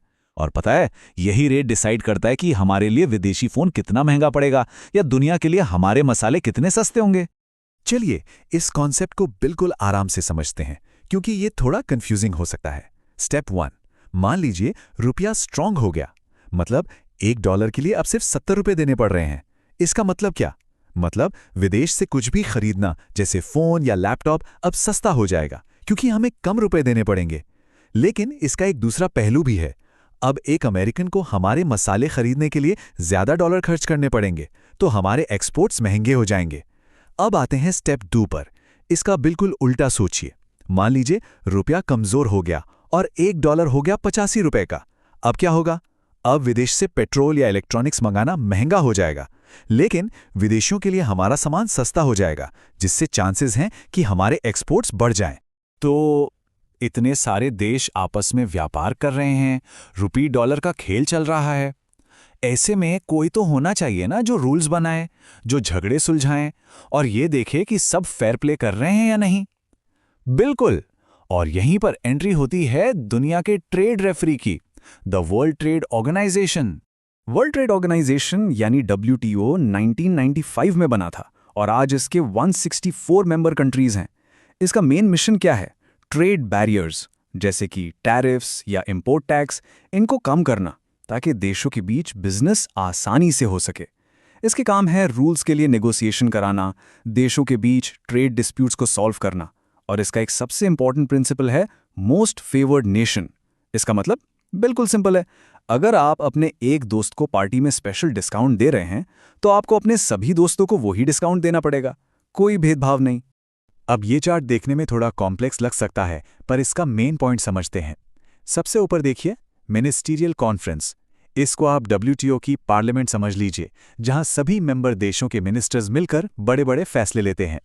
उसके ठीक नीचे है जनरल काउंसिल, जो डे टू डे का काम देखती है। इस चार्ट से हमें बस इतना समझना है कि WTO एक मेंबर ड्रिवन ऑर्गेनाइजेशन है। यहां कोई एक देश अपनी मनमानी नहीं कर सकता, सारे इंपॉर्टेंट डिसीजंस सबकी सहमति से ही लिए जाते हैं। तो चलिए, अब हम अपने आखिरी सेक्शन पर आ गए हैं। हमने फॉरेन ट्रेड के बारे में काफी कुछ जान लिया है। अब जल्दी से इसके फायदे और नुकसान को सम अप करते हैं और फिर टाइम है ये चेक करने का कि आपको कितना याद रहा। सो get ready for a quick quiz. तो आखिर फॉरेन ट्रेड के फायदे क्या हैं? पहला, हम सब कंज्यूमर्स को ज्यादा वैरायटी मिलती है। दूसरा, हर देश उस चीज पर फोकस कर सकता है जिसे बनाने में वो बेस्ट है। इसे कंपैरेटिव एडवांटेज कहते हैं। इससे एफिशिएंसी बढ़ती है। और तीसरा, इससे इकोनॉमिक ग्रोथ को भी बूस्ट मिलता है। लेकिन सिक्के का दूसरा पहलू भी है। बड़ा ट्रेड डेफिसिट इकोनॉमी को नुकसान पहुंचा सकता है। हमारी लोकल इंडस्ट्रीज को विदेशी कंपटीशन से खतरा हो सकता है। और हाँ, हम ग्लोबल शॉक्स के लिए ज्यादा वल्नरेबल हो जाते हैं। सोच के देखिए, अगर अमेरिका में रिसेशन आ जाए तो हमारे IT एक्सपोर्ट्स पर सीधा असर पड़ेगा ना। Okay, first question, balance of payments BOP में क्या क्या शामिल होता है? ऑप्शंस हैं A, सिर्फ विजिबल आइटम्स, B, सिर्फ इनविजिबल आइटम्स, या C, विजिबल, इनविजिबल और कैपिटल ट्रांसफर्स। सोचने के लिए आपके पास है 3 सेकंड। 3, 2, 1। बिल्कुल सही जवाब है C। याद है ना, BOP मतलब पूरी जन्म कुंडली जिसमें सब कुछ आता है। नेक्स्ट क्वेश्चन, अगर रुपया डॉलर के मुकाबले कमजोर होता है तो USA को जाने वाले इंडियन एक्सपोर्ट्स का क्या होगा? A, वो सस्ते हो जाएंगे, या B, वो और महंगे हो जाएंगे? सोचिए। Ready? The correct answer is A, क्योंकि रुपया कमजोर होने पर विदेशियों को हमारा सामान खरीदने के लिए कम डॉलर देने पड़ते हैं, इसलिए उनके लिए वो सस्ता हो जाता है। तीसरा सवाल, वर्ल्ड ट्रेड ऑर्गेनाइजेशन WTO का प्राइमरी रोल क्या है? A, देशों को लोन देना, B, ग्लोबल ट्रेड के रूल्स बनाना और उन्हें लागू करना, या सी एक्सचेंज रेट्स को कंट्रोल करना? And the correct answer is option B. WTO एक रूल सेटर और रेफरी है, कोई बैंक नहीं। Question number 4। एक देश का दूसरे देश के साथ जो ट्रेड डेफिसिट होता है वो उसके किस अकाउंट का हिस्सा है? A balance of trade, B capital account या सी रिजर्व अकाउंट? वो चाइना वाला एग्जाम्पल याद कीजिए। And the answer is A balance of trade, क्योंकि ट्रेड डेफिसिट सिर्फ सामान यानी विजिबल आइटम से जुड़ा होता है। और ये रहा आखिरी सवाल। WTO का वो प्रिंसिपल जिसके हिसाब से एक मेंबर को दिया गया कोई भी एडवांटेज सभी मेंबर्स को देना पड़ता है, उसे क्या कहते हैं? A national treatment, B most favoured nation या सी सिंगल अंडरटेकिंग? ये थोड़ा ट्रिकी हो सकता है, लेकिन इसका सही जवाब है बी मोस्ट फेवर्ड नेशन।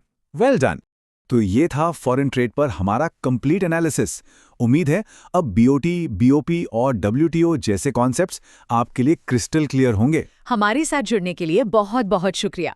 अगली बार हम एक और मजेदार और इम्पोर्टेंट टॉपिक पर बात करेंगे, the financial market, stocks, bonds और भी बहुत कुछ समझेंगे। तो मैं हूं आपकी होस्ट, और मेरी तरह शायद आपके मन में भी ये सवाल आता होगा कि आखिर ये पैसा काम कैसे करता है।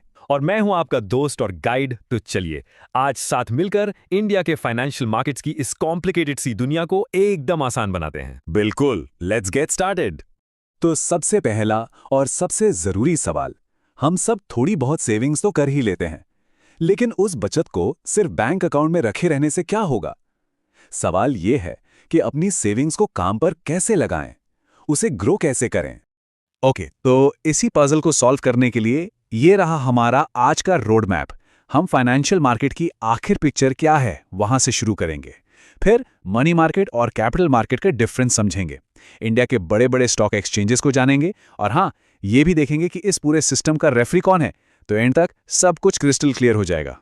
तो चलिए शुरू करते हैं हमारे पहले स्टॉप से, फाइनेंशियल मार्केट। इसे आप एक बहुत बड़े बसलिंग बाजार या मंडी की तरह इमेजिन कीजिए। बस फर्क इतना है कि यहाँ सब्जियां नहीं, पैसे का ही लेन देन होता है। ये वो जगह है जहां पैसे को उसका असली मकसद मिलता है। देखिए, डेफिनेशन इसकी बहुत सिंपल है। फाइनेंशियल मार्केट बेसिकली एक प्लेटफॉर्म है, एक पुल, एक ब्रिज। इसके एक तरफ हैं हम जैसे लोग जिनके पास थोड़ी एक्स्ट्रा सेविंग्स है, मतलब सेवर्स, और दूसरी तरफ है वो लोग जिन्हें पैसे की जरूरत है, जैसे कि बिजनेस चलाने वाली कंपनीज। तो ये मार्केट इन दोनों को मिलाता है, और पैसा स्टॉक्स और बॉन्ड्स जैसे इंस्ट्रूमेंट्स के जरिए सेवर से जरूरतमंद लोगों तक पहुंचता है। अच्छा, तो ये सेवर्स और बोरोवर्स को जोड़ना इतना जरूरी क्यों है देश के लिए? मतलब इसका मेन गोल क्या है? बहुत अच्छा सवाल, क्योंकि इसका असली मकसद है हमारी आपकी छोटी छोटी सेविंग्स को इकट्ठा करके देश की तरक्की में लगाना। देखिए, जब हम अपनी सेविंग्स को बैंक में या किसी स्कीम में डालते हैं तो वो पैसा वहां रखा नहीं रहता। ये सिस्टम उस पैसे को कंपनीज तक पहुंचाता है, फिर कंपनीज उस पैसे से नई फैक्ट्रीज लगाती हैं, लोगों को नौकरियां देती हैं। तो एक तरह से हमारी ही बचत देश की इकोनॉमी का इंजन बन जाती है। ओके, तो इस बड़े से फाइनेंशियल बाजार के ना दो मेन हिस्से हैं। चलिए पहले हिस्से से शुरू करते हैं, जो शॉर्ट टर्म यानी छोटी अवधि की जरूरतों को पूरा करता है। इसे कहते हैं मनी मार्केट। ये टेबल एग्जाम देने वालों के लिए एकदम फेवरेट है। मनी मार्केट और कैपिटल मार्केट में सबसे बड़ा फर्क है टाइम का। मनी मार्केट में लेन देन 1 साल तक के लिए होता है। ये कंपनीज की रोजमर्रा की जरूरतों को पूरा करता है, जैसे एम्प्लॉयज को सैलरी देने के लिए कैश। इसमें रिस्क कम होता है और इसका रेगुलेटर है रिजर्व बैंक ऑफ इंडिया यानी RBI। वहीं दूसरी तरफ कैपिटल मार्केट लंबी रेस का घोड़ा है। यहाँ 1 साल से ज्यादा के लिए पैसा लगता है, बड़े प्रोजेक्ट्स के लिए। रिस्क भी ज्यादा होता है और इसका रेगुलेटर है सेबी। इसके कुछ एग्जाम्पल्स दे सकते हैं? मतलब मनी मार्केट में आखिर ट्रेड क्या होता है? बिल्कुल, इसमें आते हैं ट्रेजरी बिल्स, जिन्हें टी बिल्स भी कहते हैं। इन्हें सरकार शॉर्ट टर्म उधार के लिए इशू करती है। फिर हैं कॉमर्शियल पेपर्स, जिन्हें बड़ी बड़ी कंपनीज इशू करती हैं, और सर्टिफिकेट्स ऑफ डिपॉजिट, जो बैंक्स इशू करते हैं। ये सभी आमतौर पर कुछ दिनों से लेकर 1 साल के लिए होते हैं। तो हमने मनी मार्केट समझ लिया, अब चलते हैं इसके बड़े भाई यानी कैपिटल मार्केट की तरफ। ये वो बाजार है जहां फ्यूचर के बड़े बड़े प्रोजेक्ट्स की नींव रखी जाती है, एक एक इन्वेस्टमेंट के साथ। अब देखिए, कैपिटल मार्केट के भी 2 हिस्से हैं। लेवल 1 है प्राइमरी मार्केट। यहां पर नई सिक्योरिटीज जैसे कि शेयर्स पैदा होते हैं, उन्हें पहली बार जारी किया जाता है। और लेवल 2 है सेकेंडरी मार्केट। यहां पर वही सिक्योरिटीज आपस में खरीदी और बेची जाती हैं। चलिए एक एक करके दोनों को समझते हैं। ओके, सो ये अजीब लग सकता है, बट जब कोई कंपनी पहली बार आम पब्लिक से पैसा लेना चाहती है तो वो ये कैसे करती है? इसका जवाब है आईपीओ के जरिए, यानी इनिशियल पब्लिक ऑफर। जब भी आप किसी कंपनी के आईपीओ के बारे में सुनते हैं, इसका मतलब है कि वो प्राइवेट कंपनी पहली बार अपने शेयर्स पब्लिक को ऑफर कर रही है ताकि वो पैसा रेज कर सकें और ग्रो कर सकें। और ये पूरा का पूरा प्रोसेस होता है प्राइमरी मार्केट में। अच्छा, तो इसको ऐसे समझते हैं, प्राइमरी मार्केट कंपनी का वो शोरूम है जहां से कंपनी अपनी नई गाड़ी यानी शेयर्स पहली बार बेचती है। तो फिर सेकेंडरी मार्केट क्या हुआ? ये यूज्ड कार मार्केट जैसा हुआ, जहां लोग आपस में वो गाड़ियां खरीदते बेचते हैं जो पहले शोरूम से खरीदी जा चुकी हैं। आईपीओ के बाद इन्वेस्टर्स उन्हीं शेयर्स को आपस में ट्रेड करते हैं, और यही है सेकेंडरी मार्केट, जिसे हम आम भाषा में स्टॉक मार्केट कहते हैं। वो एक्चुअली यही है। बिल्कुल सही पकड़ा। और अब हम चलते हैं उस जगह पर जहां ये सारा सेकेंडरी मार्केट का एक्शन होता है, इंडिया के ट्रेडिंग हब्स यानी स्टॉक एक्सचेंजेस। इंडिया में दो सबसे बड़े स्टॉक एक्सचेंजेस हैं, बीएसई और एनएसई। हाँ, बीएसई यानी बॉम्बे स्टॉक एक्सचेंज 1875 में शुरू हुआ था। ये एशिया का सबसे पुराना स्टॉक एक्सचेंज है। इसका जो इंडेक्स है सेंसेक्स, वो इस पर लिस्टेड टॉप 30 कंपनीज की परफॉर्मेंस बताता है। और दूसरी तरफ है एनएसई यानी नेशनल स्टॉक एक्सचेंज, जो 1992 में शुरू हुआ। इसने ही इंडिया में कंप्यूटर बेस्ड ट्रेडिंग की शुरुआत की। ट्रेडिंग वॉल्यूम के हिसाब से आज ये इंडिया का सबसे बड़ा एक्सचेंज है। इसका इंडेक्स है निफ्टी 50, जो एनएसई की टॉप 50 कंपनीज को ट्रैक करता है। और एक अमेजिंग फैक्ट, क्या आपको पता है 2023 तक इंडिया में डीमैट अकाउंट्स का नंबर 100 मिलियन यानी 10 करोड़ को भी पार कर गया था। सोचिए, ये दिखाता है कि कितने सारे आम लोग अब मार्केट का हिस्सा बन रहे हैं। पॉइंट है, पर जब इतने सारे लोग मार्केट में पैसा लगा रहे हैं तो इस बात की गारंटी कौन लेता है कि मार्केट सेफ है, फेयर है? हम जैसे छोटे इन्वेस्टर्स के इंटरेस्ट को कौन प्रोटेक्ट करता है? कोई रेफरी तो होना चाहिए, राइट? बिल्कुल होना चाहिए, और हमारे पास है। उसका नाम है सेबी यानी securities and exchange board of India. SEBI Indian capital market का गार्डियन है। आप इसे मार्केट का पुलिस या अंपायर भी कह सकते हैं। इसकी स्थापना 1992 में सेबी एक्ट के तहत हुई थी। पुरुष होस्ट सेबी के 3 मेन काम हैं। पहला और सबसे इंपॉर्टेंट, इन्वेस्टर्स के हितों की रक्षा करना, उन्हें प्रोटेक्ट करना। दूसरा, मार्केट के डेवलपमेंट को प्रमोट करना। और तीसरा, पूरे मार्केट को रेगुलेट करना ताकि सब कुछ रूल्स के हिसाब से हो। मतलब सेबी का अस्तित्व ही इन्वेस्टर्स की सेफ्टी के लिए है। यानी सेबी एक शील्ड, एक ढाल की तरह काम करता है, जो हम जैसे इन्वेस्टर्स को फ्रॉड से बचाता है और मार्केट में सबके लिए एक लेवल प्लेइंग फील्ड बनाता है। एग्जैक्टली। सेबी की वजह से ही आज करोड़ों ऑफ इन्वेस्टर्स इतने विश्वास के साथ मार्केट में इन्वेस्ट कर पा रहे हैं। वाओ, ये तो एक जरूरी सफर था। काफी कुछ क्लियर हो गया। बिल्कुल, और अब टाइम है ये चेक करने का कि हमने कितना सीखा है। Yes, let's celebrate with a quick quiz. तैयार हैं? ओके, पहला सवाल, वो कौन सा मार्केट है जिसमें 1 साल तक की मैच्योरिटी वाले इंस्ट्रूमेंट्स ट्रेड होते हैं?